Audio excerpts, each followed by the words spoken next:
Hey, True Believers England teen here. Oh, I forgot. Y'all are seeing me bald. Oh, I'm feeling naked. Oh my goodness gracious. Alrighty, Bell, a lot better, a lot better. See, I fool you now. Hey, all right, so it's Throwback Thursday here, and this is where we look at a comic book that has a reputation. Is it good, is it bad? And we find out and answer the question, is it really that good? Or is it really that bad? In this case, we're talking about a comic book that, Eric, you have said many times, is one of the greatest miniseries of all time. Oh, are we just doing, is it really that good? Yes. Good night. Yeah, but we're actually going to talk a little bit more about it. We're going to put this one to the test, I think. Now we're going to go through the whole thing. I've got it on Comixology, and that they didn't have it with the buy everything, get it for a year or whatever it is. Their streaming service. DC didn't have it, and I was like, God dang it! But I bought it on Comixology so we could go through it and everything. I had fun with it. This is not a flawless mini series. We're going to be talking about this, but I still had a good time. It's very 1980s, a very 1980s story. Which take that however you will, good, bad. I think it's good. Okay, Mr. Show Off here. And his non-digital copies. I couldn't find them anywhere. I have had those. I have them all. It's right. I've had those a couple of times. Sold them a couple of times on the auctions and everything. So that's cool. That's cool. Before we get started, hello to Tehillium. Hello to Tehillium, and hello to Zach. How you doing, guys? Yeah, I gotta add the trade to my Amazon wish list. Of course. If it's still in print. And hello, Miss So. How are you? I was thinking, oh my gosh, we've got an audience of 2, and I'm one of the people on there, so that's never good. All right, I'm supposed to watch too. Wah wah wah. I like to think it's the subject matter. I don't know, but it's really us. Well, that's hey, Kenny, what's up? That's usually how it is for when I'm on Extreme Movie Show. It's just me and Rob. We're going live, and like, crickets. I'm like, are you watching too? Yeah, you never know. Well, we usually start at 9, but tonight we had to start at 10 because the real Dr. VENKMAN wasn't prepared and didn't read the book. And then I read him in an hour, and he's like, and I said, Angleton, are you ready? I'm on issue 3. No, I was moving today and got back late, so I wasn't. Okay, I'm sorry, guys. And I'm old, so I've forgotten most of what I read earlier today. There you go. And Angleton's old too, so he gets tired when he moves. Yeah, that's actually true. There's a lot of truth to that, my friend. Yeah. But yes, let's get going on this thing. I think we're going to be talking about VENKMAN spent too much time rereading Stargirl. Oh my goodness! I went to the comics book shop today, and I picked up. I don't know why I did it, but I picked up a copy of that Milestone. I'll see if it's any good, but I know the preview sucked. But oh my gosh! Anyway, that's another day. Maybe do like other channels and get cosplay ladies on while you fellas talk. Kenny, that's a freaking brilliant suggestion. if I had thought of that. Yes, Yep. How do you succeed on YouTube? Well, be a hot Asian lady. That's number 1 through 10 right there. And then alrighty. Okay, so let's start off. Now, I do remember reading this in the 80s when it first came out, and I liked it. Start talking about the cover here. This is very much what happens on the inside. Eric, I'm going to let you go since this is your favorite. What do you think cover wise? This is to me a very simple, but in all honesty, not exactly a thrilling cover. Well, I think it was a chancy cover because what do you say? Look who's not on it. Anybody knows other than Captain Marvel, and at that time, Captain Marvel wasn't a big name. Yep. Well, you had the Flash. The Flash, Changeling, Cosmic Boy, Captain Marvel, and Firestorm. No Superman, no Batman, no Wonder Woman. And given that they were just coming off the Crisis, this was the first event post-Crisis unless you count Man of Steel, which was, I think, might have even still been going when this started. This was, to me, this was an interesting choice that they didn't shove the Trinity down our throats on the first cover. Now, at this point in time, the Teen Titans were huge. So Beast Boy, at least they got one of them on there, probably the lesser of them at that point, but at least that is true. And Firestorm, if I remember correctly, had his book going as well. All right, let's get this thing started. I'm reading off of the 30th anniversary of this. I wanted to go page by page. How do I do that? Okay, there we go. And it starts off, it's on Apocalypse, and he's basically doing the Darkseid wept for he had no more worlds to conquer bit, and Desaad's like, oh, hold on, guy, because he's like, what? Why do I still feel so empty? And Desaad went, maybe you forgot because Earth kicked your ass off of it a couple of times, and I forget nothing, you fool. And he does that bit, and this is what sets it up, because he calls in Dr. Bedlam, he calls in Gilbert Gottfried, and he says basically, I said it again, didn't I, Eric? Yeah. I said Gilbert Gottfried again, yes, you did. Okay. Well, please tell me it's not Gilbert Gottfried. Here's Morgan. No, I was kidding. I do that every gosh darn time. The glorious Godfrey. The glorious Gilbert Godfrey. Is to be fair, isn't he voiced by Tim Curry in like the animated stuff? How does that alibi him from calling him Gilbert Godfrey? This makes him sound cooler than Gilbert Godfrey. Oh my goodness. Yeah, that wasn't exactly I kind of got that one wrong here. So sorry about that. It's the glorious Godfrey. And okay, so hold on just a sec. Don't make me cover you up there, bird. Oy vey. Okay, I'm trying to get it onto the StreamYard. He's warning you of some sort of danger, I'm sure. Yes. Okay, so say again. He's actually warning you of danger. I'm fine. Oh crap. Yeah. All righty. I know I'm going to have to cover him up in a little bit because he thinks I'm talking to him. You realize we're on a pace to, at some point, somebody's going to be saying, "Good morning, Paulo." Right. I guess we should keep going. Okay. So anyway, they decide, all right, we're going to be, we're going to go and we're going to do our thing to take over Earth. And he sends, he sends, what is this one called? Brimstone. Yeah. Yes. Yeah. But before, his plan is to undermine people's faith in heroes.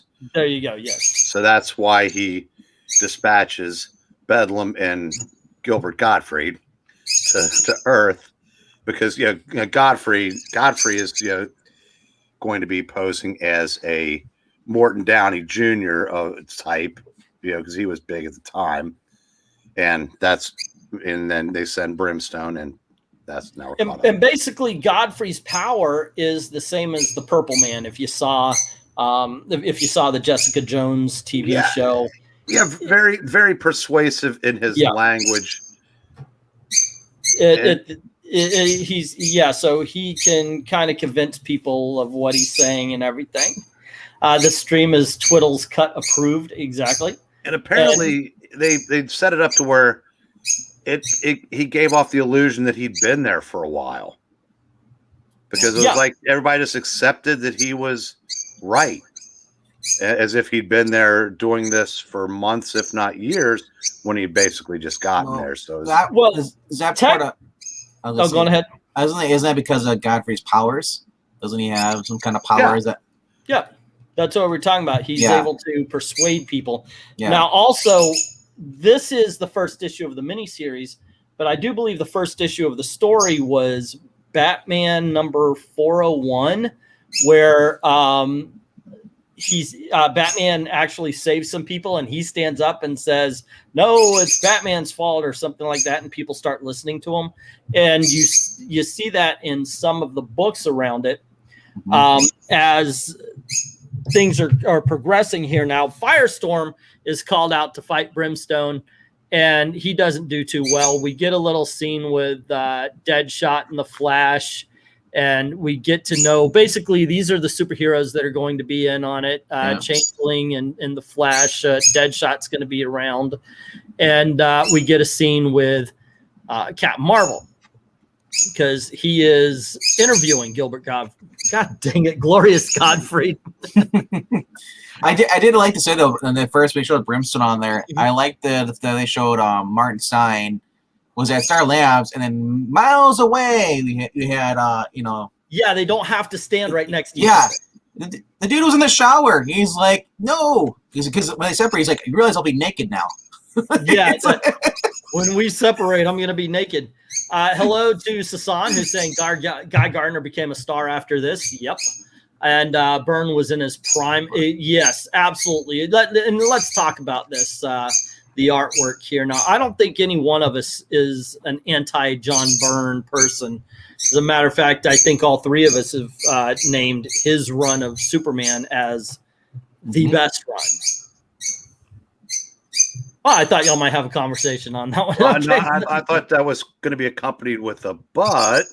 No, not at all. Okay. Not at all. I think this is brilliant art. I really do. Look, to me, John Byrne was great. I thought he did great on Iron Fist. I thought he did great in the X-Men.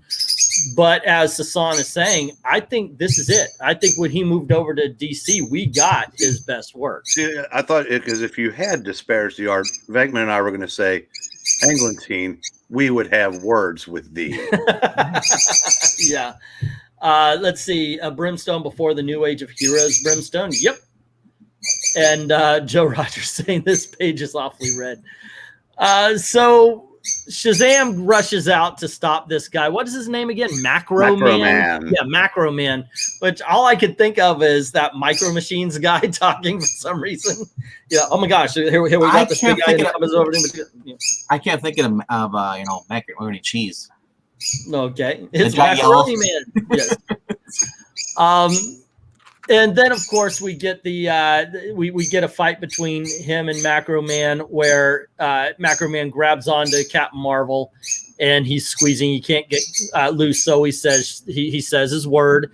The lightning bolt comes down, burns Macro Man to death, and this causes Billy to just kind of lose it. He figured out his powers, killed someone, and he kind of falls into himself, saying that he can never be Shazam again. And we meet Randall Flagg, and he goes into an office. I love this line, by the way, where I know where you're going. Yeah, you know what I'm saying here, huh? The one where he basically let me. Oh, okay, I've got to go. I got to zoom in. Full screen.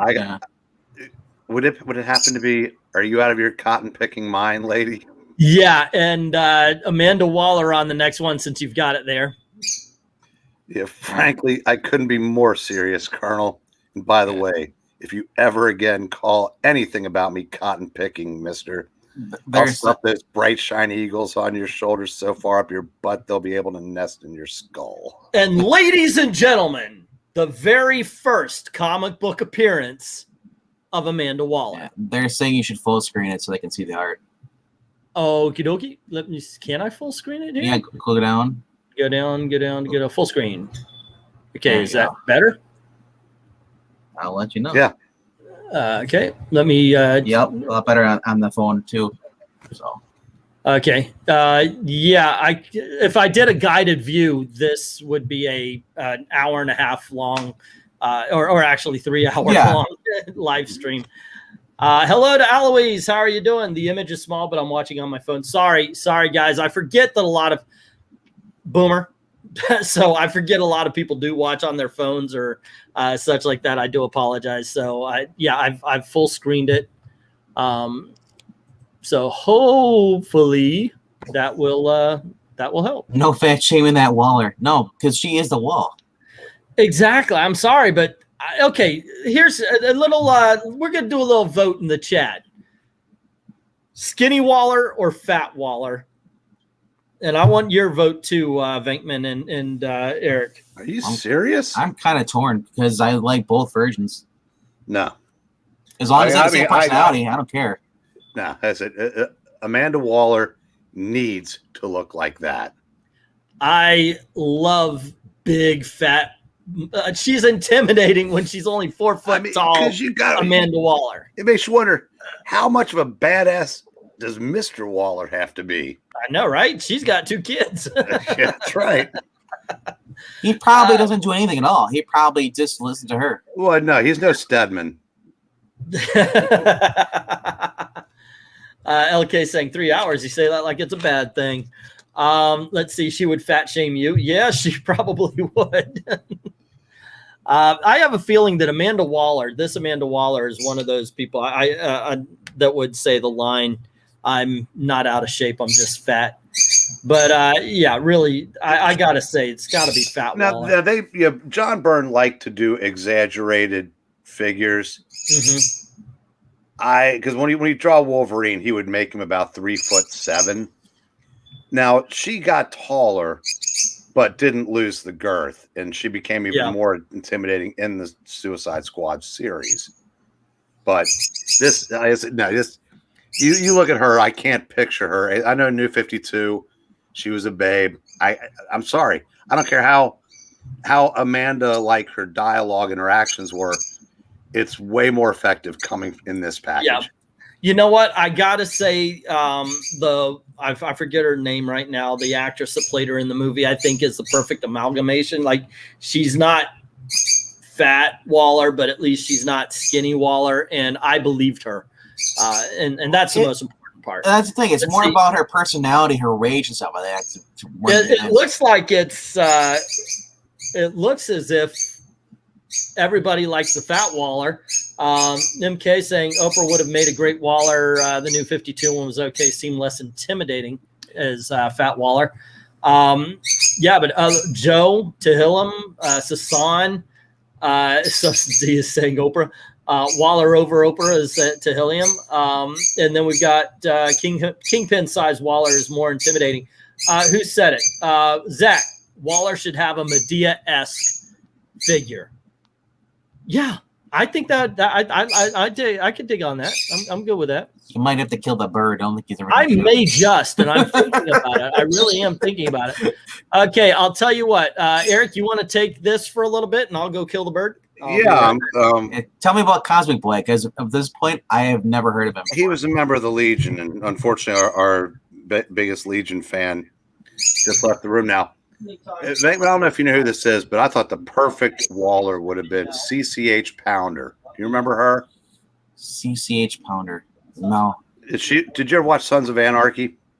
No, I never watched. You'll recognize her. She's that person that's been in so many things that you just don't remember. Didn't know that was her, but she would have been a perfect Amanda Waller. She's a little too old to play her now. You know what I think of? I think of was her name Ruth? That was from Night Court. She was head of security.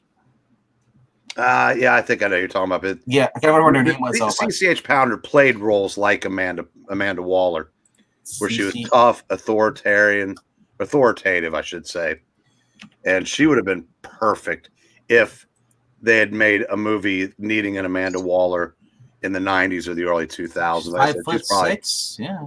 She's probably close to 70 now, but she's 68. Says that's close to 70. A Christmas baby too. Yeah, but that's she would have okay, I've seen her. Yeah, she's been on NCIS New Orleans. Okay, yep. I remember, that's right. Pam Grier played her in Smallville, but Pam Grier, I'm sorry, I can't see her and not think of all those awesome blaxploitation movies in the 70s. Yeah, LK's bringing up the name of it was Marshall Warfield. The one for the I do remember her now, but she was on Night Court. Just the way she made the guys squirm. So I mean, like that kind of attitude. Was she one of the? Yeah, because the court, whatever they were in Night Court, was like the Spinal Tap drummers. They kept dying. Yeah, Selma Diamond, and I think Yeah, he were saying. Yeah, I said CCH Pounder would have been a good Waller back in the day. Yeah, well, didn't she voiced her, I believe, in the cartoons, didn't she? Did she? Did not know that. Yeah, yeah. Oh, there it is. MK's telling us that. Yep. All righty, so let's move forward. Sure. Okay, where are we? I'm going to let you take this because I kind of lost my place. Oh, Brimstone and Cosmic Boy attacks him and starts fighting him. Yeah, I like the. Oh, go on ahead, Eric. No, I was just saying he doesn't fare any better than Firestorm, and then he lands and we get our first.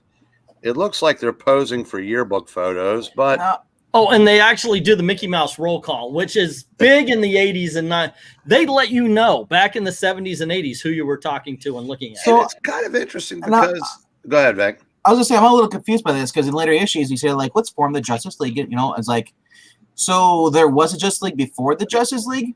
Okay, what happened was that this series was winding down because they were phasing out the Justice League Detroit, and they killed off Vibe and Gypsy and left Steel horribly disfigured. Each issue going towards the end of, and they were Legends crossovers.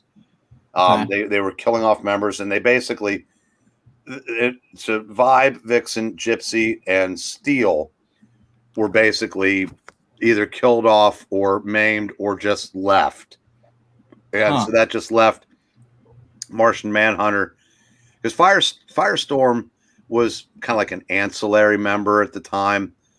And so, because the other members of the team, Elongated Man, you can see there, and Aquaman, who had left the team by then. So basically, there was nobody left because this series, as you'll find, this was basically a story, but the what they were really doing was introducing you to the new DC universe, the people that were going to be important, and the new continuity. Okay, because I know there was out with the old, in with the new. So I always knew there was a Justice Society, but I never knew there was a Justice League before the actual Justice League. Justice League has been around since 1961. I was going to bring this up. I'm not a big DC guy, that's why. I was going to bring this up in later books, but one of the big flaws about there's about 30 books maybe involved in Legends, and what you get, and you're going to find out as we go, is that a lot of time is spent telling you what happened in other books and rehashing, and that in order to do this story justice, I think you really, it would be so much better if they put this in an omnibus and you got all the other story to go with it. Because you get a lot of recap, rehash. Let me know when you hit a spot where you feel that was interfere with the story, because I've read this multiple times and I've never gotten that feeling reading this. Okay, well, this last time I really did. And the one thing especially is late. We'll get to it in issue number 6. All right. So yeah. By the way, though, I love this shot. I love the Detroit Justice League too. I remember reading it when it first came out. I thought I dug all these characters. The only one that I thought was silly was the one everybody thought was silly, and that's Vibe. Because true, know what you got to do. I just want to know who is Vixen looking at? This sure ain't Cosmic Boy. She's off to the side, isn't? Yeah, she's pretending to be Wolverine. Well, nobody's looking at Cosmic Boy. It looks like they just took like a poster and put Cosmic Boy in it. Why is Vibe standing in a feminine pose? God, nobody liked Vibe. Nobody liked Vibe. I'm getting bad vibes from over here. Nobody liked him until that kid started playing him on the Flash. Yeah, CW really missed out by not giving Cisco that deep cut on the show. I know, right? Let's get him the big wings and the V, right? Right. That would be funny. Okay, so we move over and we cut back to Billy Batson. This is where he's basically they're talking about how we saw that the superhero in red, and remember this is the new DC. So this is right after Crisis. So it's not like everybody is well known. And I like that. One thing I hate these days is the fact that everybody not only knows everybody, but they know what they've done. And I see that especially in Marvel, where they'll be like, hey, remember when you went out in space and you had that alien stuck in your stomach and you almost became a brood? And it's like, how do you know this person who's not a mutant in X-Men or wasn't even around? And I'm glad that they're actually, this is really a world-building issue in a universe that's already had a world built around it. And I did appreciate that. Yeah, look who the writers are. Ostrander and Wine. And and then your artist had great writing chops too. So this couldn't miss. There you go. All righty. So it starts off and we get a recap of what happened in the first issue. That's not recapping what happened in other issues. Yeah, it's recapping what happened in the first issue, where we get them basically talking about how the Macro Man was killed and Gilbert Gottfried. God dang it! I'm gonna. The glorious Godfrey. The glorious Gilbert Gottfried. I'm not gonna do that. Breen, why are you not taking points on this one? Because it's not my channel. You got anyway, there, brother. He's pretty much pointing out that the heroes can be trusted. Look at this hero; he murdered this villain here, and they're a menace. The people should be in power. Not you don't need these heroes. It's funny because the reporter, the way she phrases her words, when she said that the so-called villain was killed by the so-called hero, and of course Godfrey just happens to be there to add to it, and that's when we get the first look at the little girl. I can't remember her name. Lisa, I think it is, right? Lisa. Yeah. We meet her in her home life, and the parents are like, "Yeah, Godfrey, that's a right dude. He's got a point." And she goes, "Yeah, on top of his head." Oh, and it was brought up. So something I forgot to do. We did it with the first issue, so we should, I guess. Let's go back a couple. And what do you think of the cover here? A little bit more. See, I'm thinking maybe they thought, maybe we better put some better known people on the cover, and then so even though that guy's going to complain about it 35 years later, maybe we should do a little recap in case people didn't buy issue 1. They'll want to run out and get it because it's still on the stands. Right. I'm thinking the only person who's not going to be in trouble there is Superman. Green Lantern. Actually, we're going to get to that point, but I said Blue Beetle. I like Guy Gardner actually handles the crowd. I got to tell you something. Obviously we know George Perez is the one to go to for crowds, but I think Burns handling it fine. Yeah, it's David Letterman up there on the corner, and by in the blue shirt. Who? David Letterman. Oh, okay. Yeah, but no, I think the cover's fine. And plus, I love the costumes too, the '80s costumes. I love the color of the blue of Batman's, with the longer horns. I love that. Alrighty. Let's see. Vibe looks like he's about to go to a '70s disco ball. He gets along with Marvel's Beyonder. Vibe was ready to go see Allison Blair perform at the Studio 52. It was a great plan. Instead of trying to kill the superheroes, just discredit the people and turn against, says LK. I really like the covers where the groups of heroes is surrounded. I don't know why. It just appeals to me, says Zach. And Joe says, in Unreadable Wasp, some random guy knew about Hank hitting Janet, which I don't think the other Avengers knew about. Yeah, it's just weird. It's just weird the way they do that. Okay, so after we get a recap and we see Billy Batson walk away, and he goes, "Oh my gosh, I got to remember what happened in the first issue again." And Sam Elliott's making fun of him too. And we get a recap of how he killed the guy. So let's count. Okay, so we've got how many pages here? We got 1. Okay, recap. There's 2. Nope. That's a recap plus a story. So I'm going to give half. Okay. Wait till we get the next issues. Then we got story. Okay, so there's 1.5 story, 1.5 recap, and then 2.5 recap. Recap is winning. All right, so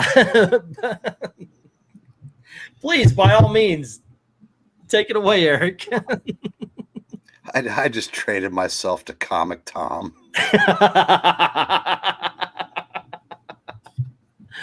All righty. No, but one thing I do like about this is, Darkseid is talking about how well his plan is working, and they bring in these little automatons, to which Bedlam, right? Baron Bedlam, or yeah, Dr. Bedlam. There you go. And he takes over one of the automatons. We find out actually he was Macro Man. So this kind of is like saying, all right, the superhero you know and love didn't actually kill anybody, so don't worry about it. It was all this guy, and it was all part of Darkseid's plan. And then Phantom Stranger shows up and goes, you know you're gonna lose, right? So, and this is cool because Phantom Stranger appears throughout the whole entire rest of the series. Just him just kind of chiding, Darkseid the whole entire time. Yeah, you kind of wonder what exactly does he do? He shows up and he's mysterious. Yeah, he works 9 to 5. But it's a great. I mean, it gives Darkseid a relative equal to speak to, because even Granny is a lackey to him. Yeah. So he has no peers on Apocalypse. Phantom Stranger is a peer and an equal. So they, and you can tell the Stranger gets under his skin a little bit, a couple times, and Darkseid kind of gets a little surly. Like, I'm gonna win. Kind of. It's a nice foil throughout the series. And also, one thing he says, he wanted to throw Earth into chaos, and he says, what you call chaos, everybody else calls free will. And they have a little discussion about that. And that's one thing. I'm glad that even though this is a lighter comic than what you would get these days, that they're still talking about and questioning, and there's a little bit of philosophy to the issues. So it's not just a zap pow kind of bang 'em up and story. They're bringing it up to LK saying like a great looking Darkseid. Yes, I love the Burns version of Darkseid. Who does a better Darkseid? There's a great little passage in here, because your twisted concept of universal order remains little more than fascistic paranoia. Order must be chosen, never imposed. What you perceive as chaos is actually life's great richness in its infinite variety, the blessing of free will. In Darkseid's response, romantic drivel. Promotes free will as a burden I intend to alleviate. Gotta love Darkseid. That's Darkseid encapsulated right there. So we flash back to Earth, and we see Brimstone is still causing trouble as the Justice League tries to fight him, and he ends up dropping a building on them and just winning that particular war as well. So this is also first issue was Brimstone's first appearance, right? I believe so, unless. Yeah, because I think he might have been crossed over into Firestorm in his Legends crossover, but I believe it was. But here, Firestorm has no idea who he is. So it must have happened in like the next issue of Firestorm. Yeah, and so he's proving to be he's either being proven to be a badass in this, or Justice League. And I gotta say, part of it is kind of being nerfed in this issue. Like Martian Manhunter, oh my gosh, a building is falling on me. Whatever shall I do? Okay. What is Martian Manhunter's one weakness? Fire, yes, but what is Brimstone comprised of? Yes, but he can still phase through everything. But he said. But apparently that screws him up. That gets him all discombobulated. And the rest of the team, let's be honest, with Aquaman gone, what was left? Yeah, and well, another thing with this Brimstone, because he's sentient, he can't manipulate him.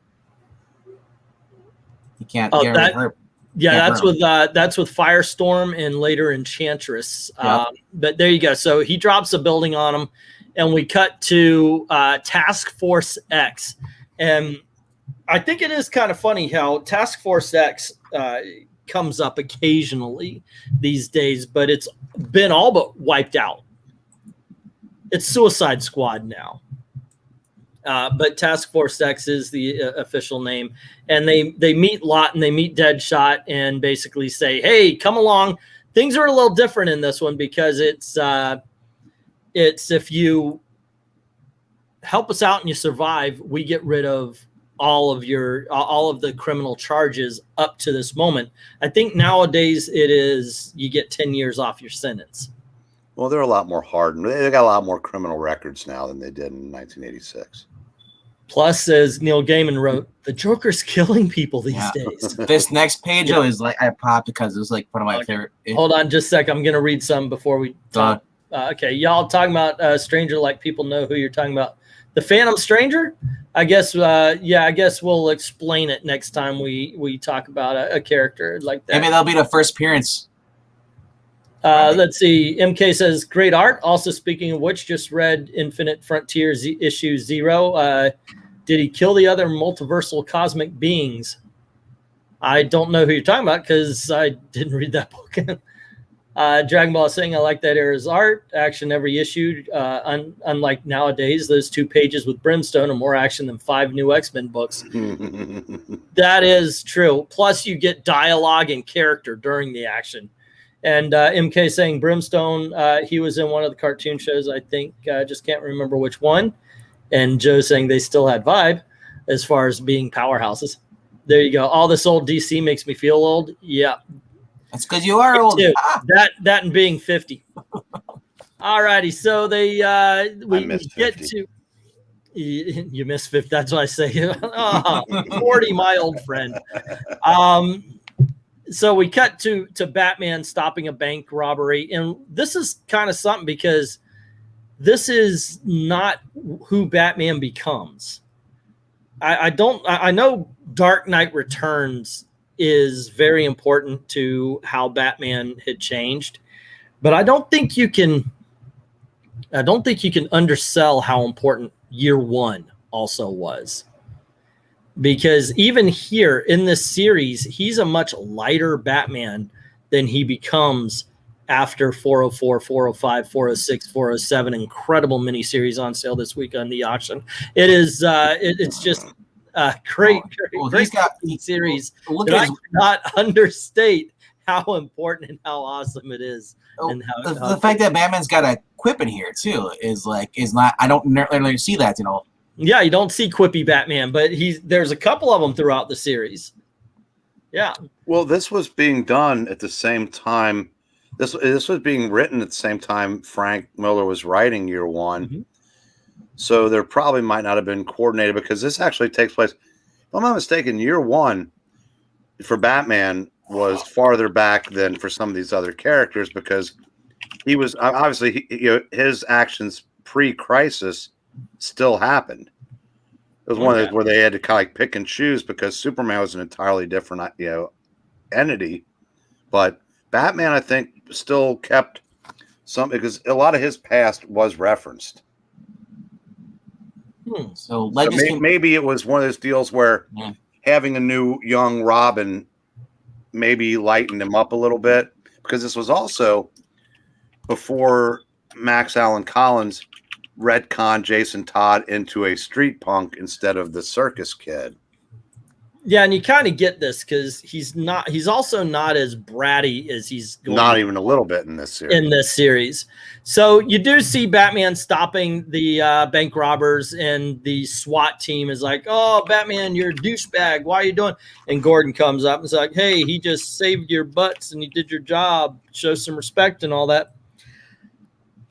And the crowd's like, "Hey, wait, why is Gordon going after the cop when Batman's right there?" And one of them, I love that he beats up a whole bunch of guys, stops the bullets, dodges everything, and somebody throws a perfume bottle and it breaks in his face, and he gets blinded, so he can't help Robin when a mob jumps on him.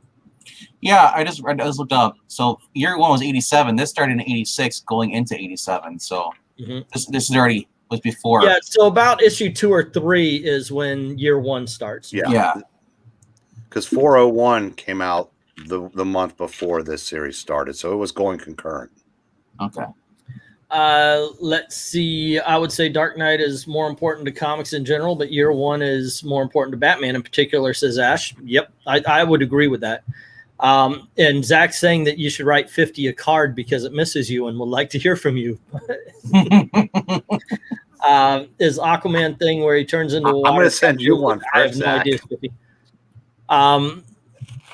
Okay, so yeah, and then we flip over and we see that they're turning the Batmobile upside down. Yeah, that was insane too. It's only taking 2 people to do it. I know, right? Like, wait, with all the armament, you would think it might weigh 20 or 30 pounds. And there's no defenses. There's no electrocutes people. Yeah, well, plus also it looks kind of derivative of the 1966 version where it's got the 2 windshields. Oh, then I take it back. Destroy it. Yeah. There you go. Yeah, and oh, and here's something I thought was awesome. So we cut to see Blue Beetle, who, by the way, I believe his first appearance was somewhere in Crisis on Infinite Earths. This version of the Blue Beetle, anyway. I could be wrong. Could be issue number 1 of the Blue Beetle. But he's stopping a drug dealer when the cops come up and start yelling at him. He was going to lead us to his connection, and the drug dealer goes, "He's my connection." That was funny. He's like, "Uh-oh." I thought, oh, that's a good one. That I like that. That was a great line. Great freaking line. And Blue Beetle starts hauling ass to get away, and they get shot and all, and he's like, "The hell, it's my first day out," and all that kind of crap. But this is a great introduction to the Blue Beetle. And here's something, and it's three letters, ladies and gentlemen. And it seems like modern day comics forgot 3 letters for the most part, and that's F, U, and N. Yeah, because Blue Beetle had a series going at the time, wasn't selling well, so I think this was an attempt to generate some interest, and because they were also planning to put him in the new Justice League, because as we found out, speaking of FUN, that's what the new Justice League ended up being all about. Yeah, it did. It didn't help his own title, but he did become a pretty popular character just everywhere but in his own book. Yeah, DC, they started to do is just, they dropped the N and kept the FU. That's basically. Let's see. We got if Batman was a violent vigilante like the crowd believed, he would have kicked Sirius' butt when they attacked him, even blinded. And Zach saying, "I'm looking forward to the Blue Beetle Booster Gold reemergence that's coming up." Right. All righty. Let's see. Oh, let me get my. Now it's time for Miranya's favorite character. Oh, Guy Gardner. Yeah, mine too. The one true Green Lantern. As well as he will tell you at every opportunity. But yeah, we see him save an airplane from crashing, and he parks it on a highway, and everybody's crowding him, and they're like, "Oh, hey, you some bitch. You shouldn't be doing that, parking an airplane. You almost killed someone." And they start yelling and screaming. I love this handling of it. He just says, "Yeah, whatever, get away." And he kind of pushes everybody back. Awesome. I dig that. I have 0 problems with Guy Gardner at this point. No, they were developing the version of him that they just exaggerated the hell out of in Justice League. When did he get punched by Batman? Is that before this or after this? No, it's in Justice League 5. That's in Justice League. Okay, so we're working up to that. Okay. Yeah, the first issue of Justice League was a month or 2 after this ended. Yeah. Hey, I've got that issue. So can we get it started that there's going to be Batman punching Guy Gardner in a movie? So that'll just go up that'll be worth $3. You won't do it. No, it will never happen. You know why? Because he's no longer be a ginger. He's gonna be black, and he had Batman punching a black person. That would be bad. Yeah, but so would Batman. So what you gonna do? Let's see. Be careful what you wish for, Zach. I'd like to see it too, like a Wonder Man Beast buddy cop book, but in this climate. Well, Dan Jurgens is writing it, so it might not be bad. Okay. Let's see. That'd be a good SNL skit. Kid finds the Batmobile, sets off all the automatic defenses. I would like to see a good SNL skit. It's been a long time. Let's see. Guy's costume is cool and fits his character, and he still deserves the one punch from Batman. As long as no one confesses him for Hal Jordan, and Guy was the first One Punch Man. There you go. So we cut back to the Justice League, and they're talking to Cosmic Boy, and they're basically, it's just a, hey, I'm okay, don't worry about it. What do you think it was? I don't know. And then we meet up with Professor Ivo for just a second, and then we get Ronald Reagan and Superman talking, and Ronald Reagan's like, I was elected to follow the will of the people, and therefore I shall do their will, and I've got to ask all the superheroes to stand down, including you, Superman. And what were you going to say, Venkman? I was going to say that's not the Gipper, that's Breen. Uncanny resemblance. Look at that. F-eth you with. I say Fred comparison, but not, you know. Hey, what do you mean? Reagan was a good president. No, that's what I said. But yeah, I don't like the fact that he's comparing me to somebody who was 70. I'm not quite there yet. Not yet. I don't think he's 70 anymore. Well, he was. No, he is not 70 anymore. But then we cut to the end where we see Robin has been beaten and broken. That is I mean, we're going to see him more beaten and broken later, not in the series, but I got to tell you, I think it looks pretty gruesome. Now, up at this point, I didn't realize that was Jason Todd, because I'm still going back and reading all this stuff. Yeah. So later in the issues, when he calls him Jason, I was like, oh, that is him. I was like, oh. Now, he takes two beatings. Before we go on to issue 3, I just want to point out something that you also probably wouldn't see in a modern comic is the Republican president was not treated like a complete buffoon. There you go. Nor was he going, Superman, this Darkseid character is right. As a Republican, I want everybody subjugated, blah, blah, blah, yada, yada. Yeah. Yeah, so I just want to point that out. All righty. So cover. What do you got to say about this one? Well, I think they were introducing the Suicide Squad, but it was almost like they were hedging because Brimstone is far more prominent in the cover, along with the double Mount Rushmore and the little tiny Suicide Squad in the bottom of the cover. And the 4 heroes that are in the story a little bit. Is that Deadshot or is that the Atom? I can't tell. Yes.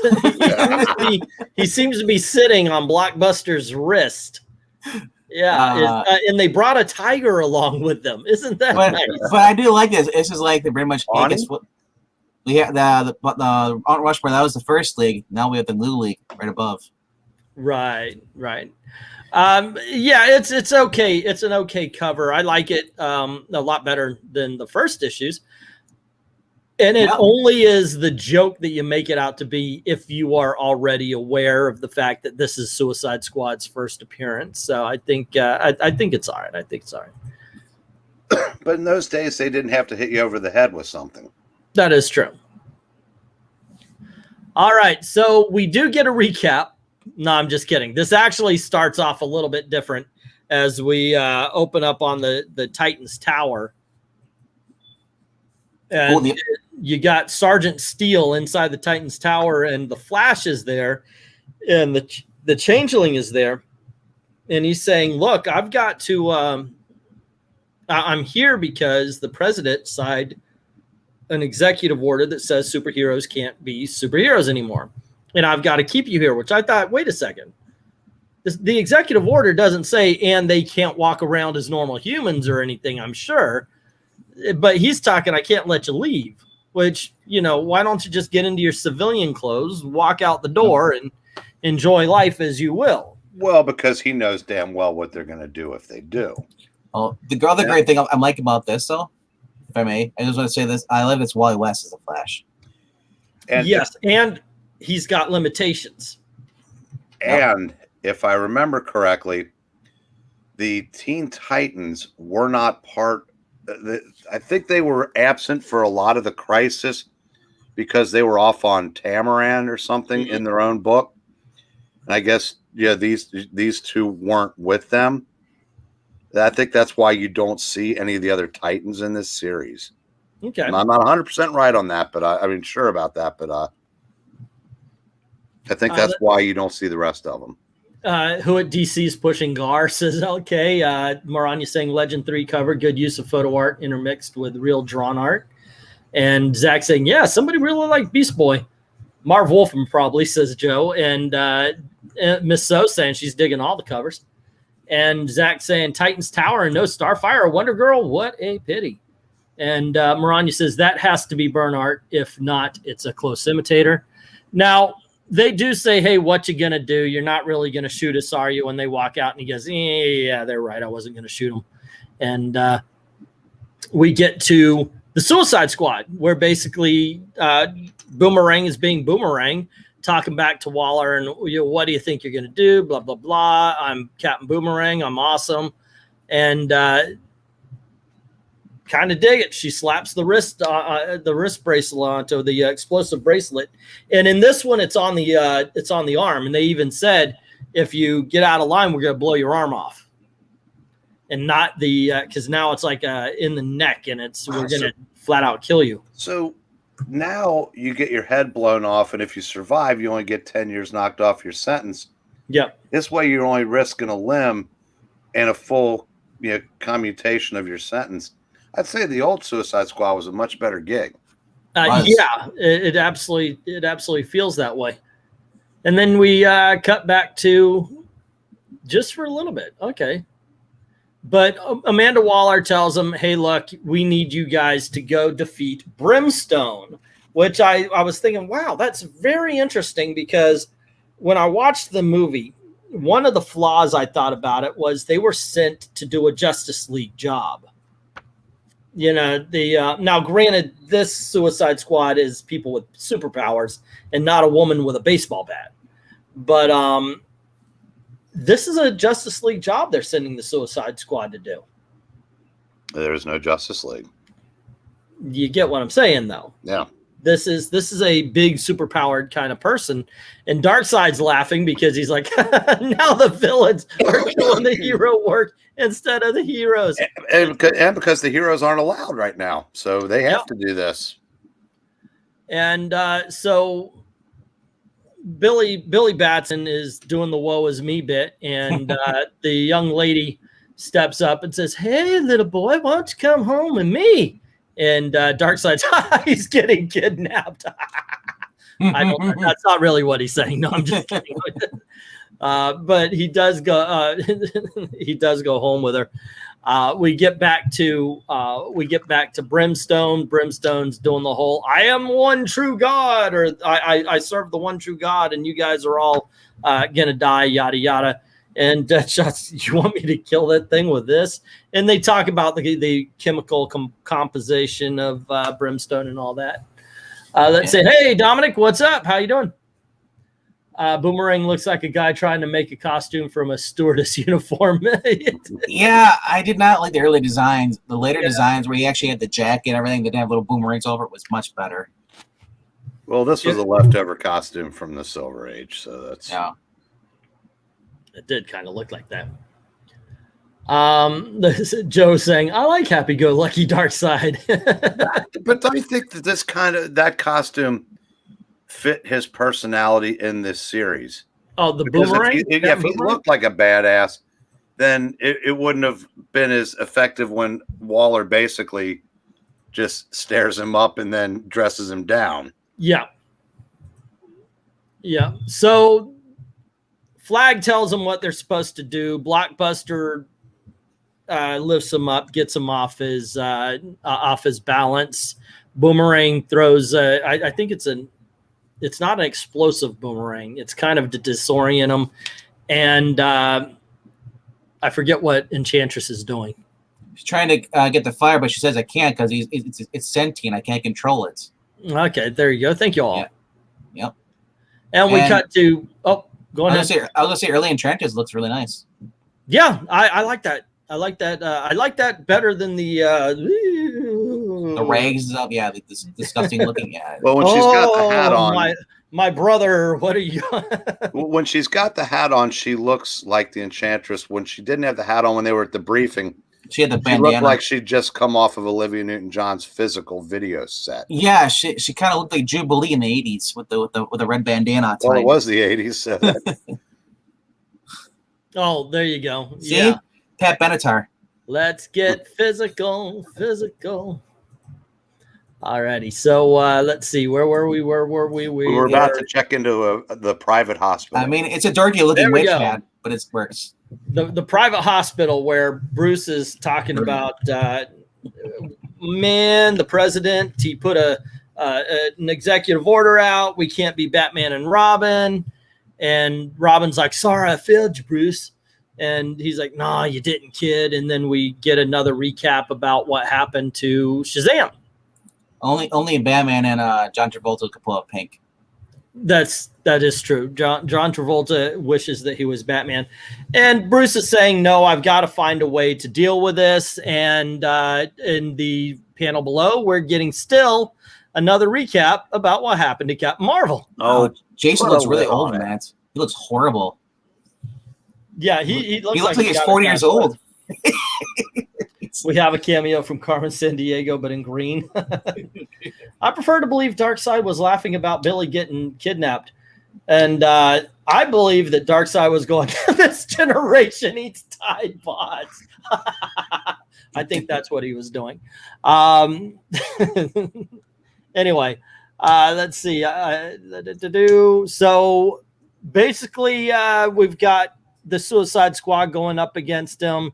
Up against Brimstone, all the while we're spinning the bottom panel talking about what happened in the last issues to Billy Batson, because Billy Batson has literally had 0 character growth in 3 issues. And this is how we get rid of the bad characters that we don't like. And Blockbuster is actually causing a little bit of trouble for Brimstone. So Brimstone just kind of and burns him to death. And Captain Boomerang's like, holy crap, this is real.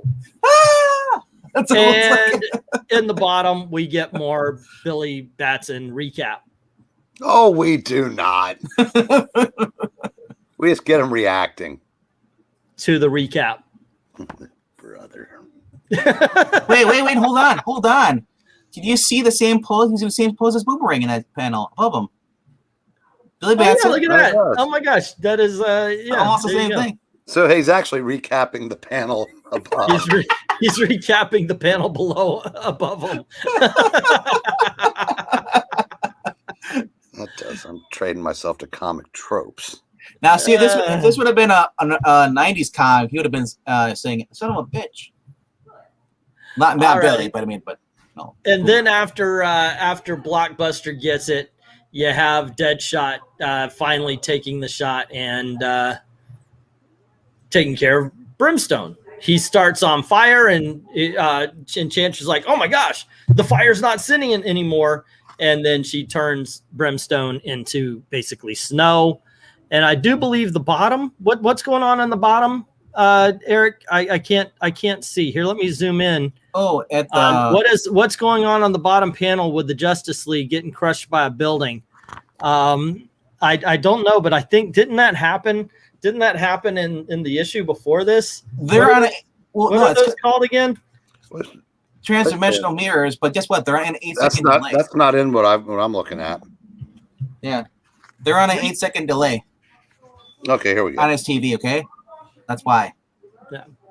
It's a recap. What do you want? An extra panel of story per page in this book. I mean, okay, man, is she was doing Man of Steel, getting ready for 2 Superman books. He was probably cutting any corner he could. And then look at Enchantress. She is such a doll. Yes, I do agree with you there, Venkman. And I do like the fact that she started going crazy because she used too much magic, and Bronze Tiger puts her out with a nerve pinch, and Boomerang loses it because he's like, He was like, he's like, hey, we only lost one person. He goes, but you were expecting all of us to die. He says, but you didn't. We could have, that kind of thing. I like his pose. His hands, like, what is that supposed to be like? Rock on. Rock on, nerf pinch. And then, of course, we get a bottom panel of recap. Oh my, Jack says, if Billy could read, he'd be really upset at you. Leaving. But before we get to that, you asshole, there's a really good, Boomerang's just, griping up a storm, and Flag just says, everyone in this mission was considered expendable, Boomerang, including me. I love the next panel. Oh, never mind. Let's go to the recap. Right. All righty. So. Oh God, no! I'm trying to see his face, Robin. And so we basically have Ronald Reagan saying to Superman, "Do you think I'm doing the right thing? I don't know if I'm doing the right thing." And Superman's like, "You know what? I don't have your job. I don't want your job. But heroes are heroes." And Dassad's kind of laughing that they even have the president questioning if legends and heroes should really exist in the DC universe anymore. And we cut to the family that took Billy Batson in, and he's basically telling them, I'm an orphan. And he goes, well, you have to have somebody. He says, no, I don't. And then we get a recap from Darkseid. And it keeps going until Gilbert, God dang it, glorious Gilbert Gottfried jumps on, and he starts talking bad about superheroes. And the little girl's like, oh, he's full of shit. And the father grabs her Superman doll, says, you can't get away with that in 1980s comics, and throws the doll in the fire. And Billy kind of runs out of the house, and the little girl follows. And he's like, hey, you got to believe in heroes. And Phantom Stranger's like, there's the flaw. Kids believe in heroes. Kids believe in the legends. Yeah, he threw the misogynist doll into the fire because he's like, you got to play with Barbies now. You're a girl. Right. Let's see. Let's do. And in the bottom, Billy is getting kidnapped again. Yep. Oh, that's an awesome looking toy that she had. I mean, if only the toys looked like that though back in the day. Yep. And Morania is pointing out that Cosmic Boy does rock a pink superhero outfit. Let's see. And in the bottom, Billy is getting kidnapped again. Dang it, Billy, stop falling for the same candy puppies routine. Let's see. If Billy could read, he'd be really upset at you, says Almighty Jack. Enchantress kind of looks like the prototype Cyclone in the JSA. Same colors.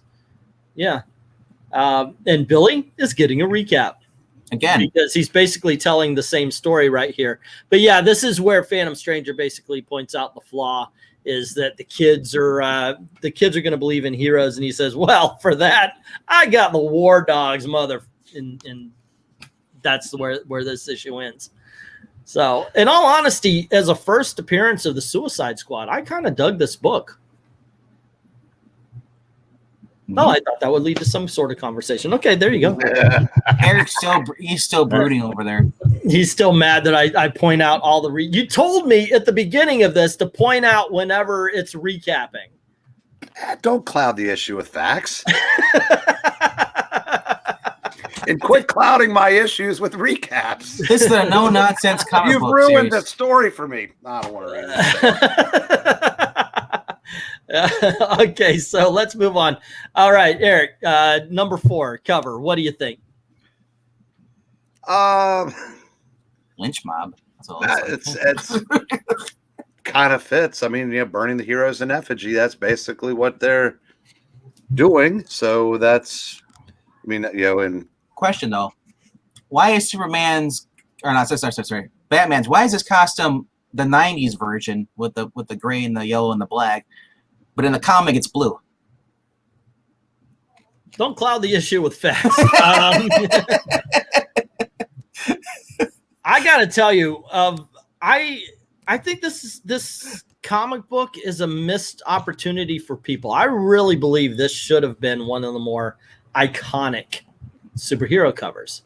I love this cover. I think it's awesome. I think it, as far as what's in the issue, this absolutely belongs. It's telling of what's going on. The heroes, as you said, burning in effigy. is amazing. I really do like this. If it was I don't know, maybe if it was a more iconic supervillain other than Gilbert Gottfried. Well, he kind of looks like Arcade though. Yeah, it kind of does. I think it would have mattered. Except for he predated Arcade by years. And didn't he start off as blonde? I thought he's ginger now. No, he's always been ginger. I thought in the first issue he was blonde. No, he's black right? now. No, okay, now. Let's see. But if you really think about it, this stream is really just recapping the recap of the recap. See? There you go. The recap. This whole thing is a recap. Let's see. That was a time-saving cover because the artist only had to draw one face and the rest he could obscure in flames. There you go. And Dominic says, this was a good introduction to the Suicide Squad. As for the cover of issue 4, it gives a sneak peek to the story as well as evoking what's been happening so far. Incredible cover. Yes. All righty. So let's see. Oh, we don't start off with a recap. It's later and it's we have story, which is basically the say again. I said I could be watching baseball. You can. I told you to take point. You let it go. Take and point.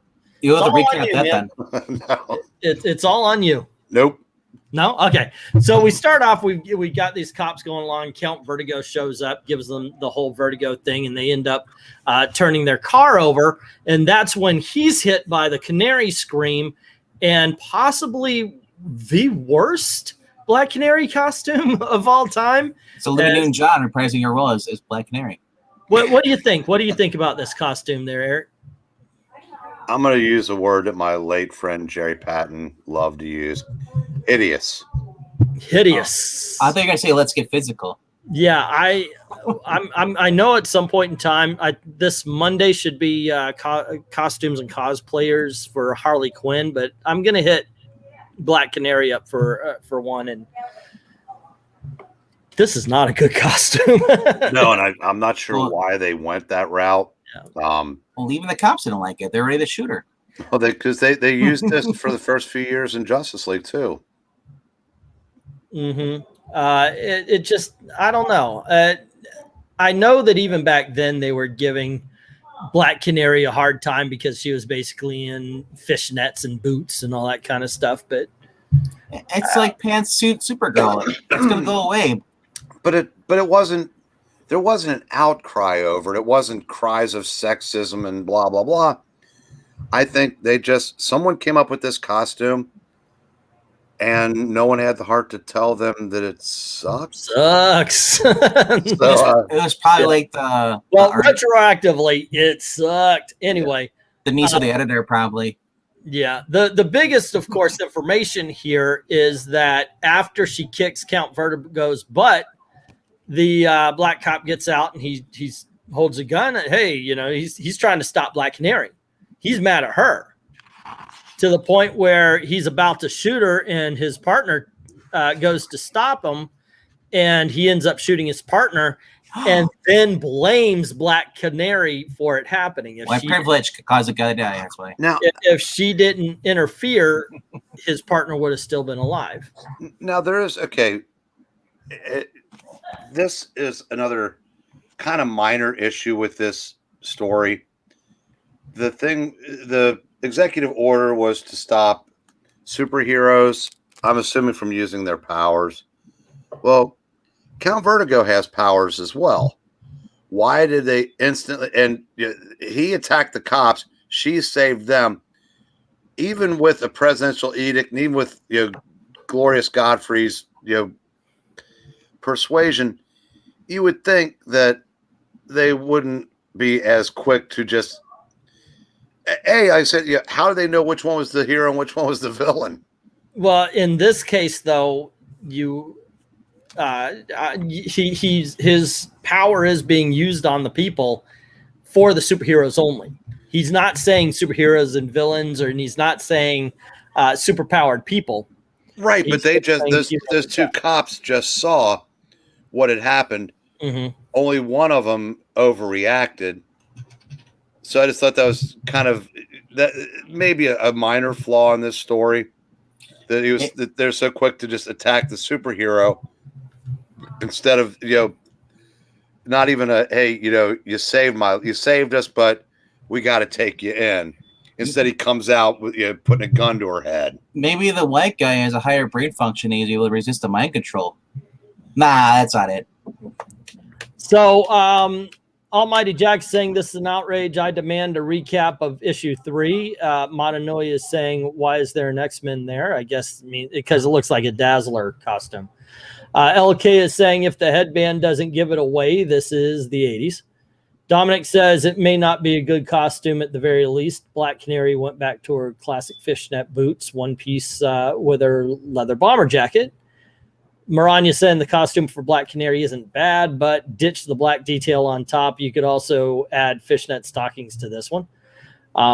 Dominic says, I didn't say it was the worst. However, not many people recall this particular costume Dinah used to wear. And LK says, I wouldn't be surprised the reason for the Black Canary costume change is that Byrne didn't want to draw no. Byrne loved to turn female heroines into like bondage mistresses. I can't remember what it was. He did it to Sue Storm. He did it to maybe Storm herself, and there was somebody else. So I'm guessing Byrne would have had no trouble tarting Black Canary's costume up. Joe Ryder's saying, go ahead. I was just gonna say, but he says here, Black Canary's costume is still better than some of the things they put Zatanna in. That first costume for Zatanna, the red. Well, again, without the top hat and fishnets, she's not Zatanna. I didn't mind the black outfit with the lobster on the head. That wasn't bad. The silver one with the cape I didn't care for. I just say don't put people who aren't in capes into capes. It doesn't work. There you go. Okay, so let's see. Black Canary runs off, and we get Darkseid and Desaad and the Phantom Stranger. And Phantom Stranger's basically telling him, well, you kind of are underestimating how people look at legends. There's even let's see, there's even Scarterus, where Travis Morgan, that land's greatest warlord, fights a defense of humanity's virtue. And Darkseid calls for Desaad and says, yeah, you need to go over there and kind of kick his ass. Yeah, that's it. There were 2 Warlord issues that were Legends crossovers. No legitimate way to get him into one of the 6 issues, so there was the mention. It was like, hey, this book doesn't sell anywhere near the way it used to, so can you go over and check it out? I like the Joker, though. That was kind of cool. Because, he's kind of murderous, but he's still fun. Not scary murderous, and so he's there with his girl of the week, I guess. And Fungus Souffle. Say again. Fungus Souffle. Fungus Souffle is yes, because whoever heard of a successful conceptual artist named Shirley? And that's because Fungus Schmungus, whatever. That's funny. So Batman shows up. He puts a gun to her head. All the Batman panels are just awesome. To me, they outshine everything else. Okay, he throws the batarang and it goes out the window, crashes through another one, and when the Joker is distracted, he punches him in the face and he says, "For what you did to Catwoman." And oh my gosh, I got to show you guys something because you rarely see them here in comic books anymore. Whoops, let me go back. And that is right on the bottom here. It says, see Detective 570 for details. Yep. Holy crap. You never see that anymore. So what happened in 570? Do you remember, Eric? I think he almost killed her. It was I remember it was an Alan Davis story. And I want to say that he did come pretty close to killing her. Is it the cover where she's like Joker-fied? No. No, this is this was 1986. So it was the cover where it's almost like he's standing in I forget what's behind him, but the Catwoman. We had it in the auction. Yeah, it was a several part story, and I think one of the issues he's carrying her broken body, but yeah. So the pre-internet days when you got footnotes. Yeah. So I gotta say, I kind of dig these guys because what she call them? This is I want this character to come back. I want them to have a full series.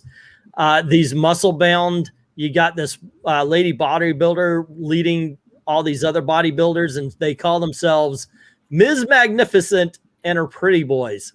I was like, oh my gosh, somebody thought of that. That happened. Somebody.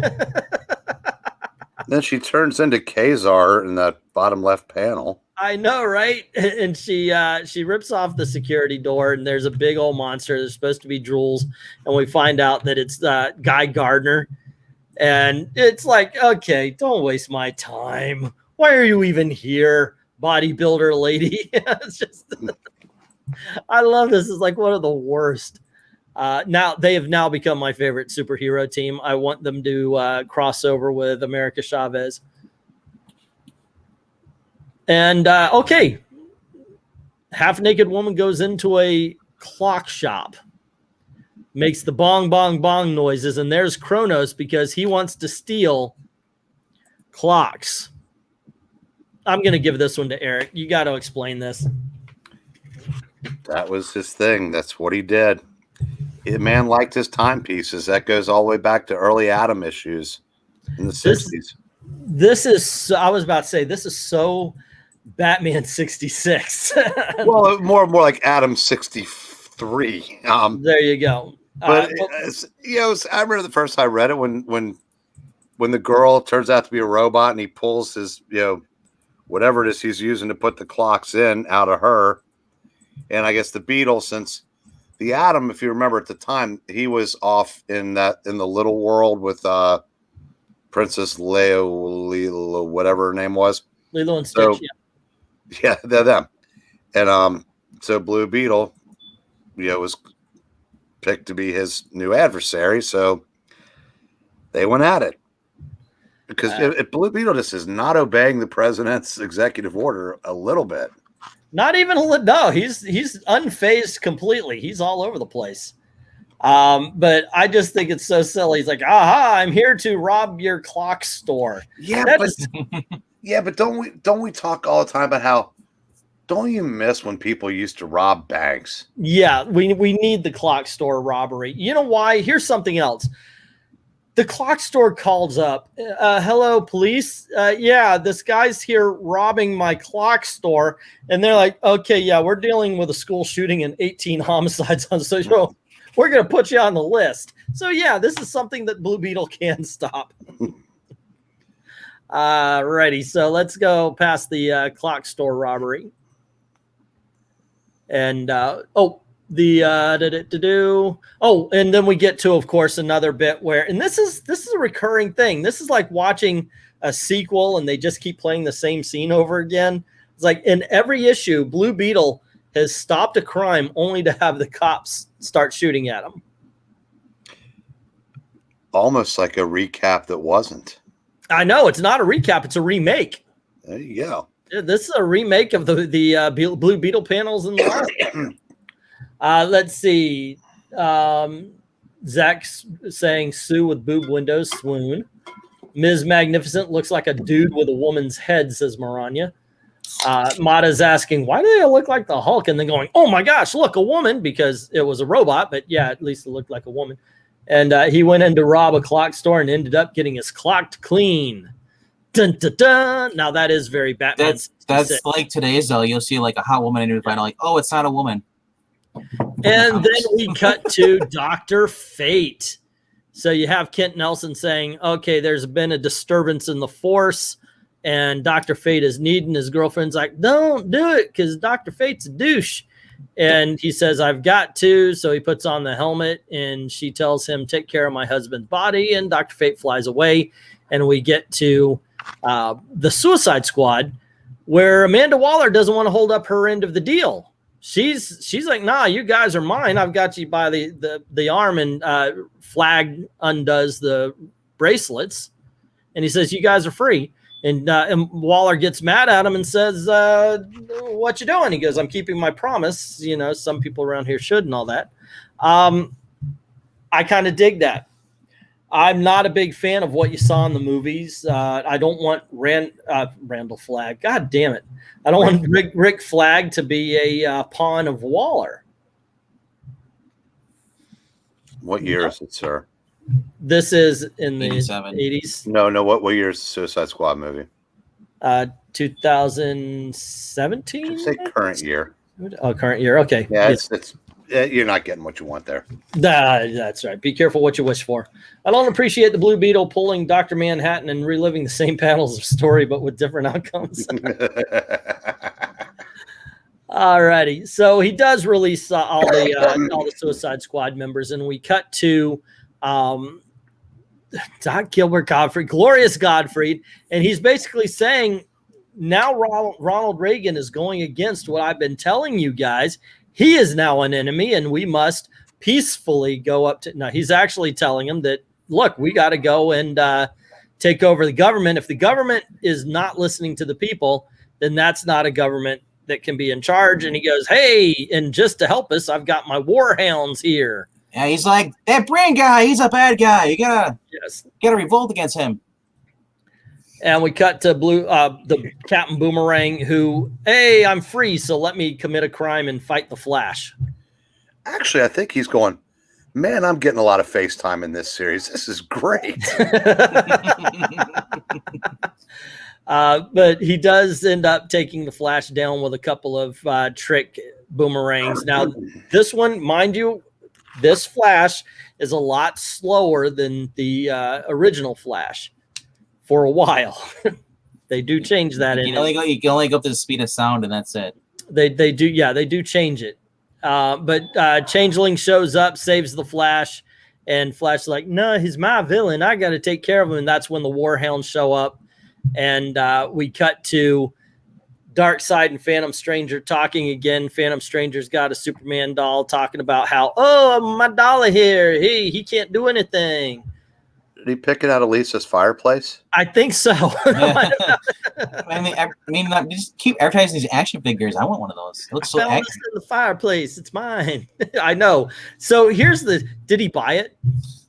He's got like, go down there, get me one.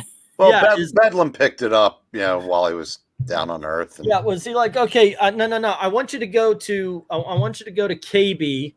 No, not the one at that mall, because that one's got that clerk that really irritates me. I want you to go to the KB that's in the other mall, the one downtown. You know the one? Okay, yeah.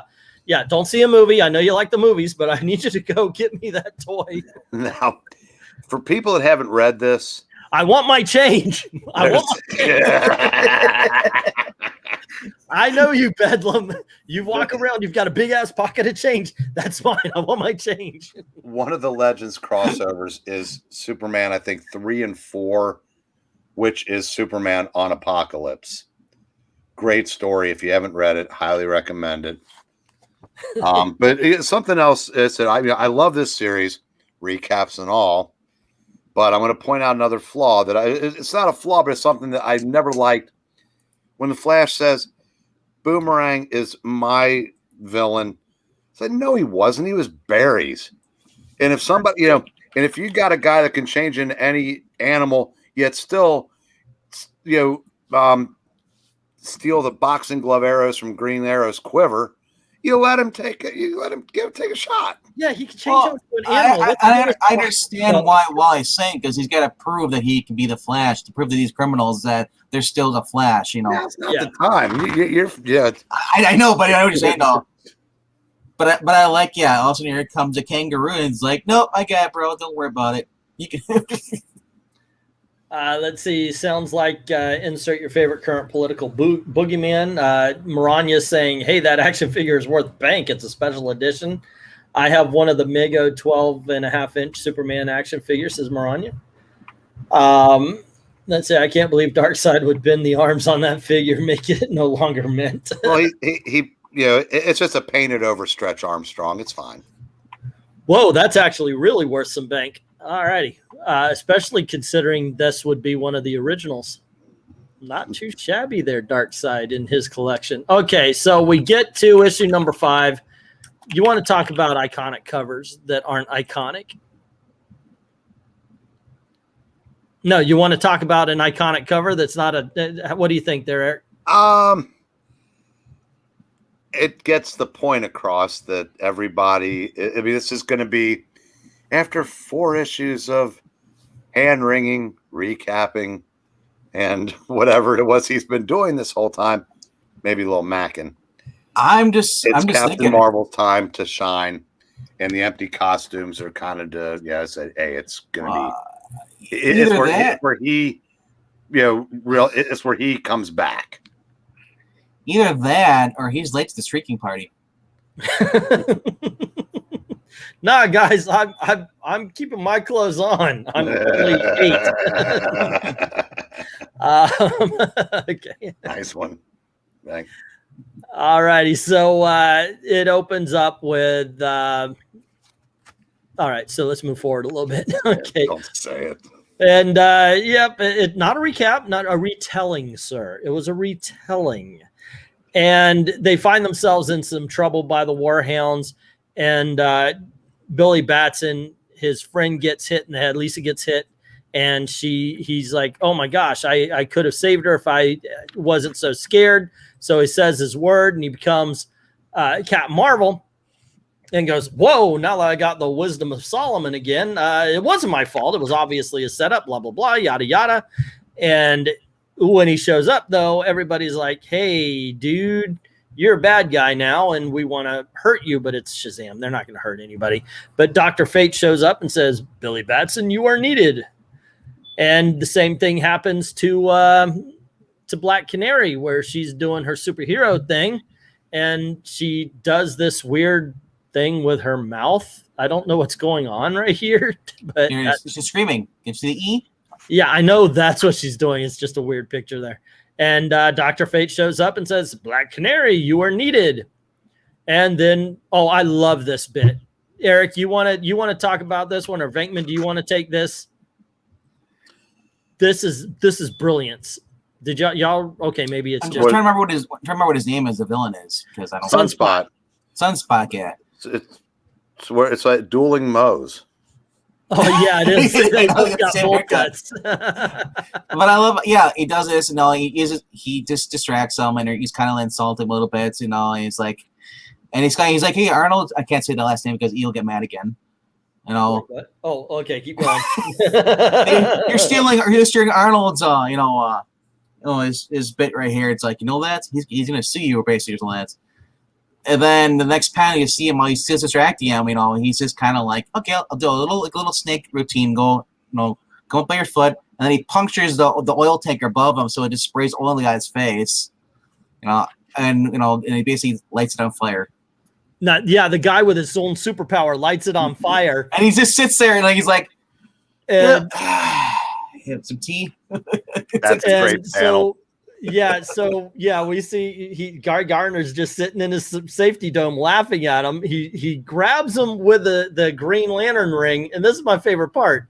The guy decides he's gonna burn off the ray that's grabbing onto him, and he burns his foot off. MK's like, you see what MK says? He's like, oh no, what did I do to Optimus Prime? Not the first time. That was taken from an old issue of Luke Cage Hero for Hire. Yeah. When Chemistro tries to turn his foot into solid metal, and his doesn't work on flesh, so he basically burns off his own foot. However, this time, a couple things real quick. Shazam leaves that poor girl unconscious there, goes off, doesn't even check on her a second time, and then just, he's needed, so see ya. Hope you're all right. Yeah, you're right. That little girl is by herself over there, isn't she? When Guy Gardner is needed and takes off, does his lantern go with him? And if it does Sunspot bleed to death? That's, okay. Or did he cauterize it before he left? Well, if he burned it, maybe his own burning cauterized the wound. I hope so for his sake. I know, right?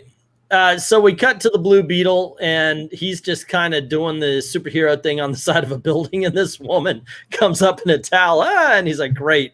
my reputation's already bad enough, and now everybody's going to think I'm a pervert. And Dr. Fate comes and grabs him. Batman's just swinging around, and Dr. Fate says, Batman, you're needed. And then we step back and we see the Changeling and the Flash fighting, and Boomerang fighting the Warhounds. And that's actually kind of cool to watch. I think it is kind of neat to watch sometimes when the villain actually becomes part of the heroes and such like that. Helps out. I don't want them to become heroes, though. Well, it's more self-preservation than anything. Yeah. And since the Warhounds aren't Wally's enemy, he'll go ahead and let Changeling, fight him. Of course. That's nice of him. Dragon Ball is saying, I'm leaving the phone on the table, walking away. There's a rectangular screen on my table and people talking about books. All righty. Let's see. More action here than all modern Marvel. I know every issue has story and action in it here. Last time this much happened in a Marvel book, Liefeld was working for them. Yep. And let's see. We get to see Ronald Reagan as Superman. They're debating again when Kent Nelson shows up and says, yeah, you know what? Superman, you're needed. And he takes him away. You missed something, though.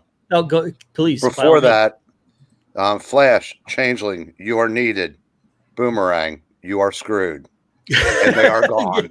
Yeah, that's right, because he's fighting Warhounds, and he takes the two more powerful beings to fight it. So you're right. Boomerang's fighting all by himself there. Superman takes Superman from Ronald Reagan, and then we get the big speech. And it's basically Gilbert Gottfried doing the whole thing about how nobody's paying attention to the people. Nobody's really caring about what they're wanting, and he's the one to listen to. And they even find Captain Boomerang. But it is...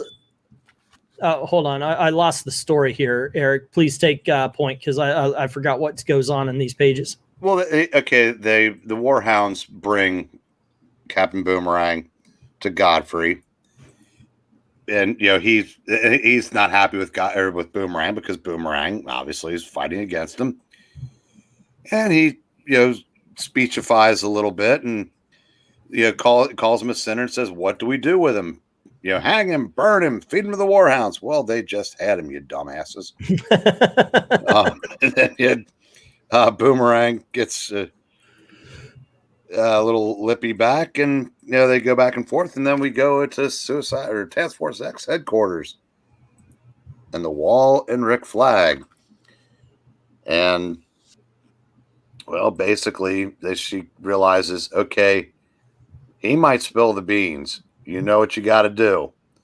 So basically they send Rick Flag out, and as I guess we find in the next issue, Deadshot, that if he says one thing too many, they've got orders to blow his brains out. And we find out also in these pages that the president wants Godfrey brought down because he's inciting riots. And that is when the Justice League shows up. I love that. The top part too. Just the colors, everything. Yeah, it's great art. This book is filled with great art, man. Ron Godfried, fate is never alone. Along the twisted paths I walk, others are ever at my side in spirit, if not in fact. They are those who serve the cause of justice. And we've got Guy Gardner saying, "Greetings, Gordon. Looks like it's finally party time. And believe me, Godfrey, they are Legion too." Dun, dun, dun. And then the next page up there, almost looks like those hologram cards you get. You look at the very top left corner there. Oh yeah, like the old card packs. I love that. Behold, stranger, the curtain rises on the final act of our little drama. There is still time for you to concede, And they basically say, yeah, no, you're celebrating too soon, Darkseid. You're going to lose this. And the last page is basically Robin. I don't get this scene. I'm sorry, but I don't. Robin takes off the thing off his face, puts his domino mask back, back on and somehow gets his little green tights panty things over his cast and the whole 9 yards. I was like, okay, is it under the pajamas already? Or there's a scene missing here. We're going to just assume that it was. And Darkseid's laughing at this panel. And Darkseid's laughing. I saw him naked, trying to put on his green outfit. I mean, there's a scene missing here with him struggling with one arm to get that outfit on. Ow, stepping on his leg. Ow, stepping on his leg. Ow, ow, ow. Never underestimate the determination of a hero. There we go. Okay, now this is a poster cover right here. No getting away from that one. What do you think, Venk? This is where it really picks up. This is where we get Wonder Woman. This is really where it picks up. It's like the last issue. This is where it gets good. The interaction between Guy Gardner and Wonder Woman. We'll get to that. So what do you think of this cover there, Eric? Well, like Vank said, this is, they gave away the Black Canary appearance when she was one of the heroes burning. So you knew if you knew her from the costume, which I think she was wearing in Detective Comics in the Green Arrow series. And this tells us that we're going to get Wonder Woman. And there's no need to put her taking up 90% of the cover because, like you said, this is a poster cover. And, I said John Jones is still standing on somebody's knee. And Batman is in his 90s costume again. Well, but he's gray in the book, too, though. But he looks more blue, though, in the book. No, I'm red. I'm colorblind, so maybe I'm not seeing the subtle difference. This looks like the Michael Keaton Batman with a little bit of gray. Or I should say the animated series, the 90s. Okay, you want to take this, Eric or Venkman? I can't see that. Well, but yeah, Eric's got it in front of him. Here, okay. Yeah, we get a. Ever wonder what it looks like when Darkseid smiles? If there's not a toothpaste endorsement deal coming, I don't know. Somebody dropped the ball, and he's figuring he's won. And of course, the old stick in the mud behind him is nope, being premature. The battle's not yet over. Oops. Yes, a mere technicality. It's only a matter of time. Blah blah blah. He goes, nope, you're a supremely powerful Darkseid, but you have presumed too much. Have I? How? What's going on the bottom of this page? They're murdering Dunbar. That's what that is on there on the bottom right corner. That's Dunbar. If they didn't show what had happened, the speechifying would lose its dramaticism. Right. Otherwise known as a recap. I've never. Is that not Hitler's costume? I would like to announce my resignation from I Love Comics. As a matter of fact, I think here's a whole page of recap, Eric. So didn't Dunbar have that costume, the blue and the red in the Golden Age? Dunbar, the Hitler took over the body in the Golden Age. Oh, in the Golden Age. Okay, I got you. That's what the costume looked like. What are you saying? All righty. So basically, Godfrey's pointing out and he's saying, "Hey, here's the heroes and their bad news and all that kind of stuff." And Martian Manhunter's like, "I didn't." Dr. Fate's saying that he didn't summon the Martian Manhunter. He goes, "Hey, I go where I'm needed, dude." And they say, "Hey, you know what? You're needed here." Batman, I got to say, is kind of, we talked about him being quippy. God dang it, Glorious Godfrey sets the warhounds on him and they start fighting. And he's like, go forth and be the legends that you need. And Batman's like, "Hey, that's the best invitation I've had in all time." And they tell him there's drivers in these warhounds, so be careful. And Dr. Fate is pulling him out, and everybody's trying to get rid of the drivers in their own way. And basically after that, the powerhouses decide to just come down on them and crush them. I was going to point out, you saw the perfect thing. You could see in the dark, Batman looks like he's wearing a black costume, but then you see it's where it's all blue. Okay. So I don't know if that's in all honesty, I think the pure black costume you're used to comes later in the decade. Yeah. And then when the Warhounds prove ineffectual, Gilbert Gottfried gets a boom tube and calls in the parademons. And that's where you get this, the bit where Batman's down here saying, he says, do what you were born to do, all of you, what you were born to do, all of you, fight for the right, defend the weak and oppressed. Go now, my friends, and do what must be done. Go in the name of justice. And Batman says, best invitation I've had all day. He's not the quipster. You got the Flash there. You got Blue Beetle there, but they gave that to Batman. There's the page prior. I like they show Superman just level a Warhound, and Batman. Yeah, he says, you know, now that the Warhound is empty, I can finally flex a muscle or two. And Batman goes, easy for him to say. He can move mountains with a shrug, but I have to handle this berserker the hard way. And then it taxes him enough to where I think he takes a little personally. Lights out, losers. I did like that. Yeah. Well, don't worry. He gets all of his quips out in this series because one of the things about the Justice League, while everybody else are dropping one-liners, he's brutal. Oh my God, he is the absolute straight man of the team. I mean, he makes less jokes than Dr. Fate in this. Which, by the way, so Gilbert, God dang it, Glorious Godfrey says, okay, he's distracted by the crowd, and a parademon just comes by. Zoink! I got your helmet. I got your helmet. It's kind of like, I didn't think that was possible. I don't think it had ever been tried. That somebody just flies by, got your helmet. No, it might be. It might be that he was able to do it. That the demon was able to do it because he's an otherworldly, demon, or he's distracted. And this was, I guess, the Dr. Fate for this new universe. Maybe it didn't work. I don't know, because like I said, it had never been tried. So maybe it's something that could have been done. No one ever thought to do it.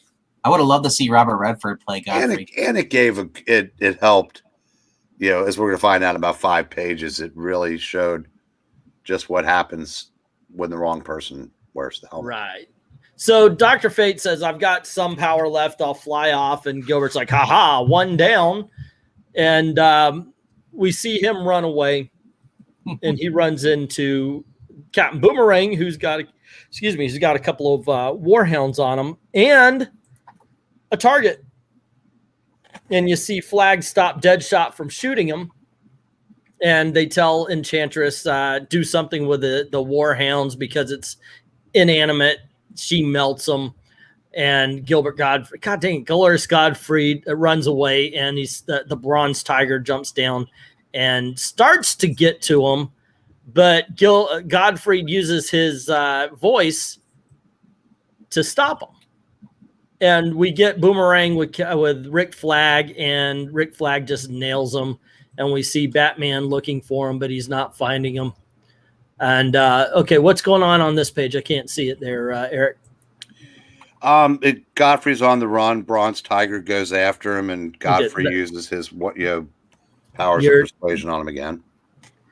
Okay, Batman is, I guess he sees a couple of people with some guns, and kind of freaks him out because he even gets in the line that, yeah, I'm not human. And we see we see Guy Gardner go after some of the warhounds using his ring. I got to tell you, I like Guy Gardner for the fact that he understands that if he's got this thing on his finger, he can do whatever he wants. I always thought, well, if you've got the most powerful weapon, why would your will ever weaken? Because all you got to do is know that if you push harder, try harder, boom, you're going to be able to do whatever you want. In that hot silhouette. Yes, down here we get a strange woman saying, it wasn't my time to show myself. And remember, this is DC as a new universe, and this is actually the first appearance of Wonder Woman. Yep. Not the first appearances, but it's the first time she showed herself to the general public, where she goes in. That's a poster. It is an awesome pose. This is a great pose and everything. That's some great art there. I want it as a poster because look at Guy's reaction. He's like, eep. Yep. So she takes care of the hound. She and gives him a bit of "we're all heroes and we're here to do our duty" thing. And I just get the feeling like he's just staring at her ass. Well, she says that. That suggests if you are on the side of honor that you stop ogling me and protect those you are sworn to protect. And then when she runs off, she says, "And for the record, Guy Gardner, I am nobody's babe." And now that is one tough broad. Yeah. That's... Then we get some terrorists who break into the White House and decide they're going to kill the president. And they shoot him, but nothing happens. And the president takes care of him. We find out it's Martian Manhunter, and you even have Secret Service. "Don't trust the aliens, sir." And he's like, "Oh, nonsense. The man just saved our lives. We should be saluting him." And Martian Manhunter flies off. We get Superman and Shazam taking care of the parademons. And basically, this is the cleanup at this point. This is all the cleanup. Everything's taken care of. Gilbert Gottfried is ineffectual at this point. And all the people come to their senses. You even get the Gilbert Gottfried still with all the people under his control, though. These kids come out and go, "What are y'all doing? These are the heroes. You said, we should always look up to them because they save lives." And Gilbert's like, "Shut up, bitch," and backhands the kid. And everybody says, "Oh, no, man, that's not good. You got to do it forehand. The backhand, you really can't aim." The uncanny with Robert Redford is just killing me. But the people start turning on the glorious Gottfried. So he says, "Oh, yeah, I've got one more ace up my sleeve." And he takes the helmet of fate, puts it on, and just kind of turns into a puddle. And Kent Nelson comes up, takes the helmet back from him. And from here on in, I got to tell you guys, I didn't care too much for it. If one of y'all want to take it from here, if you could speak about it in more reverence. Let me zoom in on that part. But, I got to tell you, I thought this was, and I enjoy a good piece of American cheese just like anybody else. But holy Toledo, were these last page really cheesy. Wonder Woman says, "You make your point well, Captain Marvel. Whether they be worshipped or reviled, there will always be a need for true heroes." And Dr. Fate says, "As there is a need for brotherhood of heroes. Though John Johns has indicated that the League has just been disbanded, the purpose for which it was first joined is no less urgent in these dark times. What say you, my friends? Will you stand beside me in the name of justice?" And Batman says, "In the name of justice, yes. Indeed I will," says Martian Manhunter. "Nowhere else is truly home." Gardner's like, "I'm not exactly a joiner, gang. I'll think on it." Black Canary says, "Well, you can count me in." And Shazam, big old smile, "Me too, Blue Beetle, and me.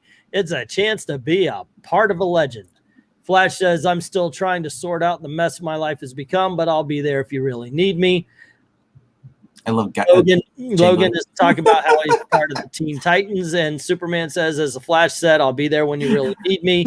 And they ask Wonder Woman, but she's gone. But Logan says, like, "Well, I'm still a carrying member of the Teen Titans, but you can join us if you want." There you go. It's like, and so basically they're like, "Okay, so what should we call ourselves?" And Blue Beetle's like, "I vote we call ourselves the Justice League." And it's rainbow colored. No. Yes, I know, right? With pride. Thus the game is finally ended, Darkseid.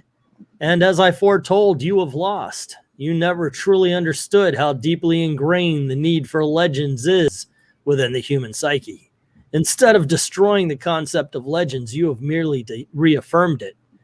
Bah, it was an entirely reasonable plan, but these cursed humans are too unpredictable. Still, it is only a temporary setback. In the end, humanity is destined to fall before the matchless might of Darkseid the Destroyer. If only everybody could see what you're reading. Oh, I forgot to change the... Sorry, gang. Sorry. That's on Venk. That was this page, and now we're on the final one. And I'm like, okay, this is really cheesy here, guys. What constitutes a legend? A legend is it powers? Okay. And abilities beyond those of mortal men, or is it a fighting heart that refuses to acknowledge defeat? For centuries beyond numbering, from the ancient campfire to the towering condominium, man has relied on his legend to hold back the night. Men call me the Phantom Stranger, and there are those who claim that I am a legend as well. If so, I am proud to be counted in the company such as these. And there's a little quote, for we wrestle not against flesh and blood, but against principalities, against powers, against the rulers of the darkness of this world. There you go. Ephesians 6:12. And that is that, ladies and gentlemen. I had to look twice to see where Canary's legs are and where Batman's legs are, because they're really like blending in. Oh yeah, they are. Yeah. All right. You say it was cheesy. I say it was just fun. If we had this now, we'd have people arguing about pronouns or whatever the hell else they do. And remember, they were setting up the universe. They'd only had about 6 months. They were only about 6 months removed from a crisis that prior to, there was a whole lot of just books aimed really, really young. So it's possible they hadn't worked out all the kinks. I didn't find it. It didn't bother me at all, because they were setting up the team, telling you basically who's going to be on it, who wasn't. Yeah. And I said, I liked it. I liked the ending. My only complaint is when Darkseid smiling, he's not saying Darkseid smiles. I think today it would be like, I think we should call ourselves the Social Justice League. No, I actually enjoy the story. I do know that I pointed out the recaps and everything because I realized it a little bit more in this reading. I get it, but that was a thing back in the day. They did do recaps. So if you did buy issue 3 off the stands, it was a month ago. We don't have the internet. We weren't reminded everything. So you did get it. And we didn't have the thing on the front, like the comic book industry was doing for a while, where they basically, instead of a splash page, they would tell you what happened in the issue before. I will take a recap and get my splash page any day of the week. I would too, and frankly, I like because we have both seen this where you'll have the splash page and then like a box that kind of recaps everything. Hey kids, in the last magnificent issue of this blah blah blah, and then it tells you the story. So Mistletoe, yeah, right. They wouldn't have a scripture reference in 2021. They'd have a quote from Lenin. Yeah. The cops can't be trusted to do their job, so we must do it for them without killing people. Yeah, it'd be kind of that. Let's see. LK saying, I don't find it cheesy. These last 2 pages lead into Justice League book. It affirmed who they are. And that last panel made it look like Bruce and Dinah were an item, says LK. I'm still waiting for DC to say, like, just like we know more because of white privilege. Maybe, yeah, I agree with you. Right? It's going to happen one of these days. Reading this again, Legends has aged well like a fine wine, says Dominic. And that's really kind of why we're doing this. We're visiting these awesome stories or stories that are perceived to be awesome just to recap. So I don't know if we'll ever hit a bad one for really that bad, but it's kind of fun to do these good ones. I will take my blind spot for stories like this to the pearly gates. I read this and I realized just how much better comic books were for me than they could possibly be now.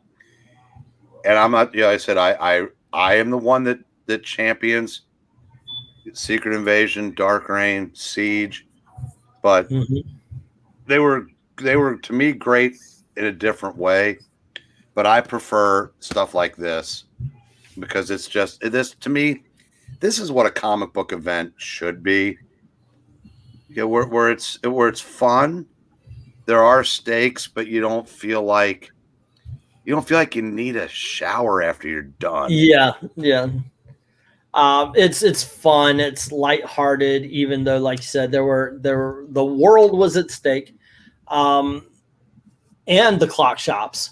You got to save the clock shops. Save the clock shops. Save the world. I think I think this one was really good. But here's the weird thing about this. So Darkseid's trying to get rid of the hero, so ultimately he could take over the world. So basically, the world is at stake. But they managed to make this story more intimate, more about the characters that were involved, and it was easy as a reader to put yourself into it. It was things that you understood while you're reading it. It wasn't this, oh my gosh, the Celestials are coming, and aren't they going to do something celestial like? And there's a bit of separation between the human, the human readers and the super powered beings. It's like, I don't know if they're as relatable anymore. It always comes to a line in Kingdom Come that I've loved since the day I first read it. Things started going bad when you put the super in front of the man. Of course, now if they had the Celestials come to Earth, they'd probably land on Broadway and try to score theater tickets.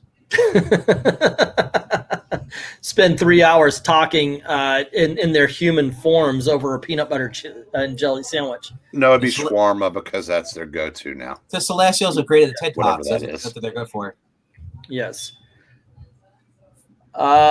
Let's see. Also think of this. It's a 6-issue series. How many people were killed? It was refreshing to see no massive casualties, says LK. I've been telling people to check you guys out. Hopefully you get some new people. I certainly appreciate that, Dragon Ball. And please, everybody, yes, share this out. I'm trying to break this free. Unfortunately, we haven't seen too much, but no. On the other hand, it looks like Old Man Comics got shadow banned too. What, Blockbuster? Did anybody other than Blockbuster get croaked on camera in this series? No, we didn't see the rest. Man. Well, yeah, but he wasn't. It turns out he was Bedlam. So, but like we didn't see the Justice League Detroit, whatever the rest of the members get out. I only saw Green Martian. I didn't see. Well, that's because they got croaked in their own book. Yeah, that was something also we were talking about it, and I would say that happened off panel and then brought in and mentioned. I gotta say though, this book, this little miniseries right here, is good for people who are coming in an hour late, so they get all those recaps. just got the Raiders comic from the mail last Monday and loved. Oh, cool, Sam.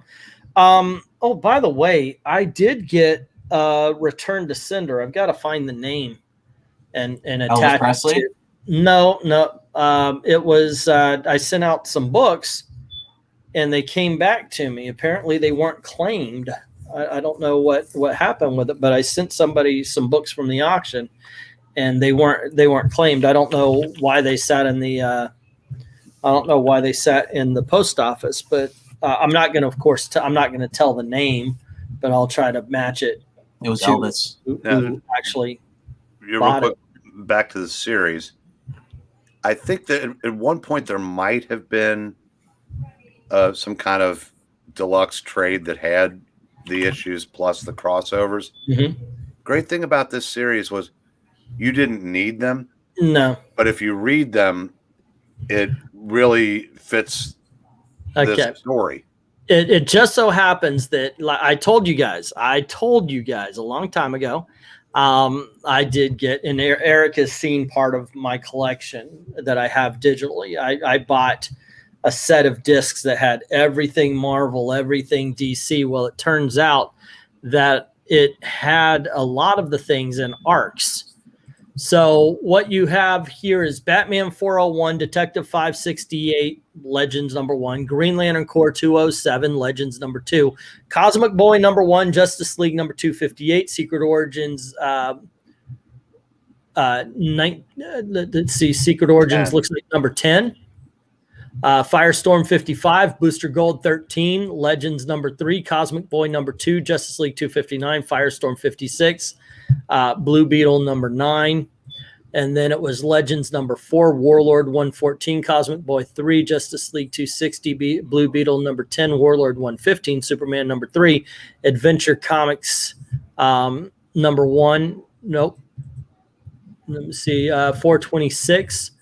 Action Comics. Superman. Yeah, Adventures of Superman. Yep. Action Comics 586, Legends #5, Cosmic Boy #4, Justice League of America 261, Legends #6, Secret Origins #14, I think it is, the Suicide Squads, Yep. and Justice League #1. And then Shazam: The New Beginning, The Flash #1, and Wonder Woman #8. And that was the actual end of Legends. Now, the Secret Origins #10 was 4 possible origins for the Phantom Stranger. Oh, okay. And that was a Legends tie-in. All righty, cool. Only because he was hanging out with Darkseid. Well, of course, he tied in. If this was done these days, each issue would be split into 6 issues at least. There would be 50 crossovers, not counting all of the variant covers. They made Indiana Jones trading cards back in the day. I know a dude that got a couple of boxes. Yeah, I used to have those. Yeah. Address unknown, no such Numba, no such zone.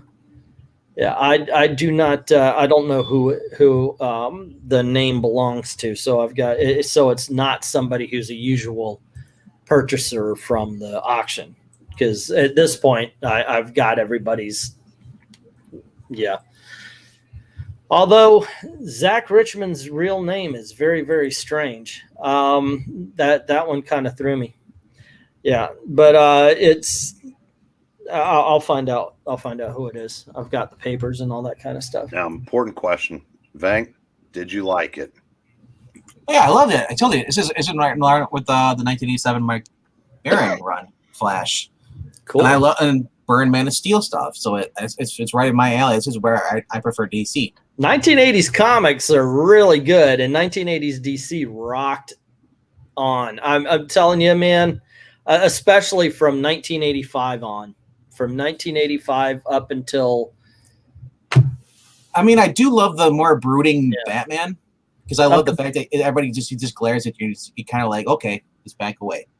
You know? DC Comics 1985 to 2011, best time of care. Yeah. I don't have any, like I usually say, no irony, no hesitation to say that. But Crisis through about 1991 or 2, you have to work hard to find a bad DC book. You really that is will. true. So here's what I'm thinking. Okay, we just did a 6-issue. Took us about 2 hours. I'm gonna make things easier on me, because I was the reason why we're late tonight. And I'm thinking, let's do one of the greatest stories ever told. We're gonna go back to Marvel Comics this time, and it's only gonna be 3 issues. And it's a little story. You might have heard of this artist and writer combo by the name of Lee and Kirby. And we're gonna do a story called The Coming of Galactus. What do you say? Yay, nay, maybe? Never read it. Never read it? No. Have you heard of the artist and writer? I mean, they've made a couple of things before. No, that's Jack Kirby created Disney legend. Moon Boy in the red. Yeah, he's a Disney legend. He created Moon Boy and the Devil Dinosaur, which gave way, of course, to the much superior Moon Girl. Now there's that Stan Lee wrote Just Imagine the Flash. No, I'm up for that. I do think it's something I've always liked about this story, or always thought was interesting. The Galactus trilogy is really only 2 issues. Okay. Because at the time, Stan and Jack just told their story, and if an issue ended, so be it. First half of issue 48 is the finishing up of the Inhuman story. In the second half of 50 is Johnny going off to Metro College and meeting Wyatt Wingfoot. So basically, one issue is broken into 2 issues. Yeah, so basically the entire Galactus Silver Surfer portion of the story is basically 2 issues. Okay. Well, there we go. Let's see. Breen never read Coming of Galactus. That's true. He read all of the Fantastic Four, skipped those issues, and then read all the rest. I only read Dan Slott's. There you go. Is there really any other, in all honesty? I got Supervillain Classic Issue 1, Origin of Galactus. It's one of my grails, says Dragon Ball. Let's see. If you don't do the Galactus trilogy, turn in your Throwback Thursdays card. Joe Rogers is going, Lee and Kirby. I remember liking that Cosmic Boy series, says Jim. That's a good series. Yeah, and Ash is saying, turn in your back issue card. And Dominic says, I vote for the Galactus trilogy. Where's Englantine's background? Whatever happened to the New Mutants? Englantine's background is going to be up in just a little bit. I bought this.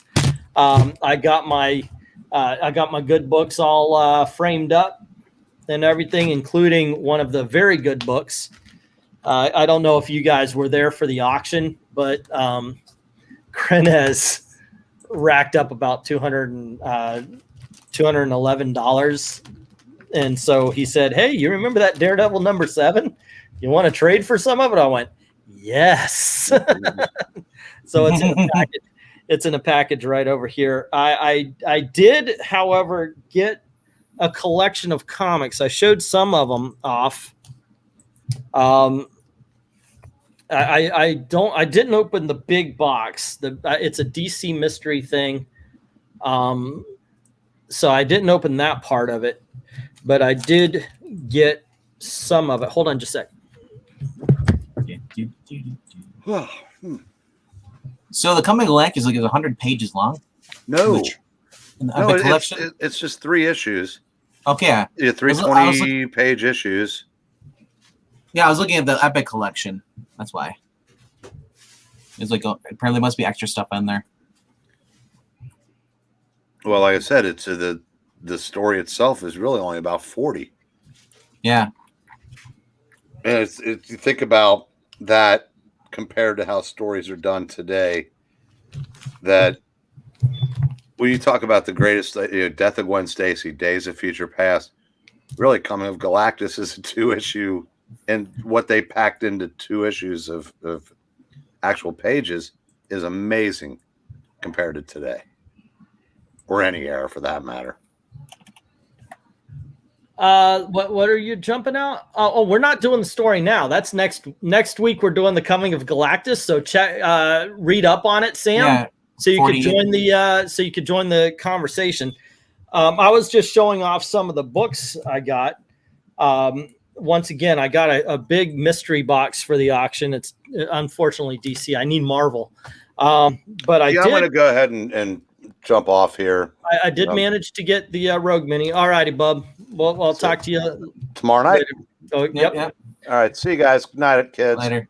And got the Cult mini series, the Batman the Cult, which actually, if we did this one, I'm way for that one as well. Got the Cosmic Odyssey. Cool. And got all 35 issues of the Who's Who. So we got that as a set for this book of Who's Who. Yep. Also, we're going to finally be putting on. I'll put these out first. Let me show these because I got a couple of probably $3 books. We got Captain America 260, Captain America 250, and Marvel Superheroes number 47. And I'm going to finally be able to put this mini series, the Batman Year One, up on auction. And I know, hey, she was in this mini series, but we have Mr. Miracle number 2, first appearance of Granny Goodness. So there you go. That's going to be in the auction on Saturday. So there you go. All righty. And there you go. That's some of the stuff that we're taking. I'm about to open this mystery box. We're not doing a what do you call it, showing or anything tonight because we've already been on for 2 hours. All righty. So Throwback Thursday needs more Robin love, says Hendrix. I'm going to go play Star Wars Jedi Academy, says Dragon Ball. All righty, cool. And let's see. Ash is dying over there. You saw Year One. Oh, cool. Yep, Year One. Good stuff. Good stuff. Kind of cheap. All righty. I just followed you on Twitter. Oh, thank you, Sasan. I appreciate that. My eyes are gone, by the way, tonight. I don't. I'm really. They started watering earlier. I tried to hide it. I don't think I hit it. You need well. those giant glasses that Godfrey had. Yeah, just that helped out me. There you go, Gilbert or Glorious. Anyway, Glorious gang, Gilbert Godfrey. So tomorrow we hit a little snag because we planned on doing Green Arrow, but then we found out that they're going to be doing 80-year anniversary. So we decided, okay, we're going to make that coincide. So we were looking for something to do. And I think we know we're going to do Kite Man, because why not? Since they were like 8 or 15 page stories, we're going to do 2 at the same time. And I was thinking, I was talking to VENKMAN, since we already did Prey, which is one of the greatest Batman stories ever told. You liked that one, didn't you? Yeah, it was actually. Now I'm worried because I like that version. I'm like, oh, how cringy is the first appearance going to be? How cringy is the first? We're going to do the very first appearance of Hugo Strange from the Golden Age. So join us tomorrow, 9 o'clock. I'm not going to be late, I promise. Okay, I'm going to try not to be late, so it'll be 9 o'clock. And yeah, join us for that. It's going to be a lot of fun because we started doing these things like reading a chapter play. So it's cheesy and it's entertaining, but for right now, if you have not yet hit like, share, subscribe, all that kind of stuff, please do that. And also don't forget to go on over to Ash on Comics, because his story time is going to start in about half an hour. And if you're at work at the night shift, you know, if you love Jason Aaron and Thor from back in 2012, all right, is that what he's doing? Issues 3 and 4. Okay, now I didn't pick the story, but he did. So, you know, give him a try. Give him a try. It's a God Butcher story. There you are. And so far, it's been decent art, you know, a decent story. So, Jimmy's right for what change. Maranya, in all honesty, you should thank Slitherclaw. I know got some. Yeah, all of us threw some stuff in. Yeah. He goes to bed and he pops up in the comments every single freaking time. And if you're watching Bad Batch, make sure to check out I Love Puppets around 4 o'clock this morning for Puppeteen's recap. Holy crap, he's up that early. And Zach will be there and possibly snatch the fluke, you know, because he's the only one there. There you go. Oh, and here's a book I'm going to be reading for a.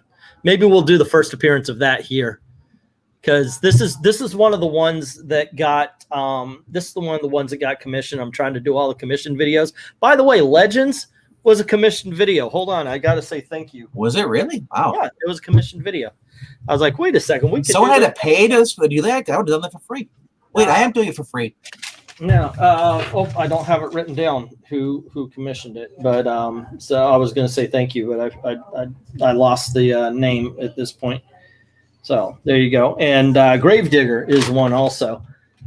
So that's gonna be weird though. I mean, are you gonna talk about supercars and stuff? You know, just the Monster Jam. Monster Jam. Gravedigger. He's from Monster Jam. He's Bigfoot. He's from Men of War. From the 90s, that's all I saw was Gravedigger. He's just going Sunday. All I know him from is Men of War. Really? Yeah. This is his first appearance. The big monster trucks, Monster Jam. That was the big thing. Gravedigger was the purple and green monster truck. Let's see. I'll pay Treefidian America issue for RDV services to go to Comic Tom as well. I've never met this Tom, but if he pays me, I'll go. Yeah. And if, what do we got? My favorite commission video was the Death's Head one. Well, thank you, sir. But if we want you to do Sphinx from Marvel, we'll probably have to send you $10. I don't know. Okay. I've done some weird ones and have some weird ones to do. All righty. So once again, guys, thank you very much for hanging out. Remember, tomorrow we're doing Hugo Strange and Kite Man. So please join us for that. And Saturday, of course, the auction. And on Monday, of course, we've got issues. Tuesday is our top 10. Wednesday, I've been taking off. And next Thursday is, we got to come up with a topic for the top 10. You know, we did Avengers. Why don't we do Justice League members? Sure. Might as well. Flip the script. There you go. We'll do top 10 worst Justice League members, and there you go. All righty, gang. Well, anyway, thank you very much for hanging out. Thank you to Eric and Venkman for helping out there, and you guys for keeping the conversation going. And as always, thank you very, very much for watching. Have a good night.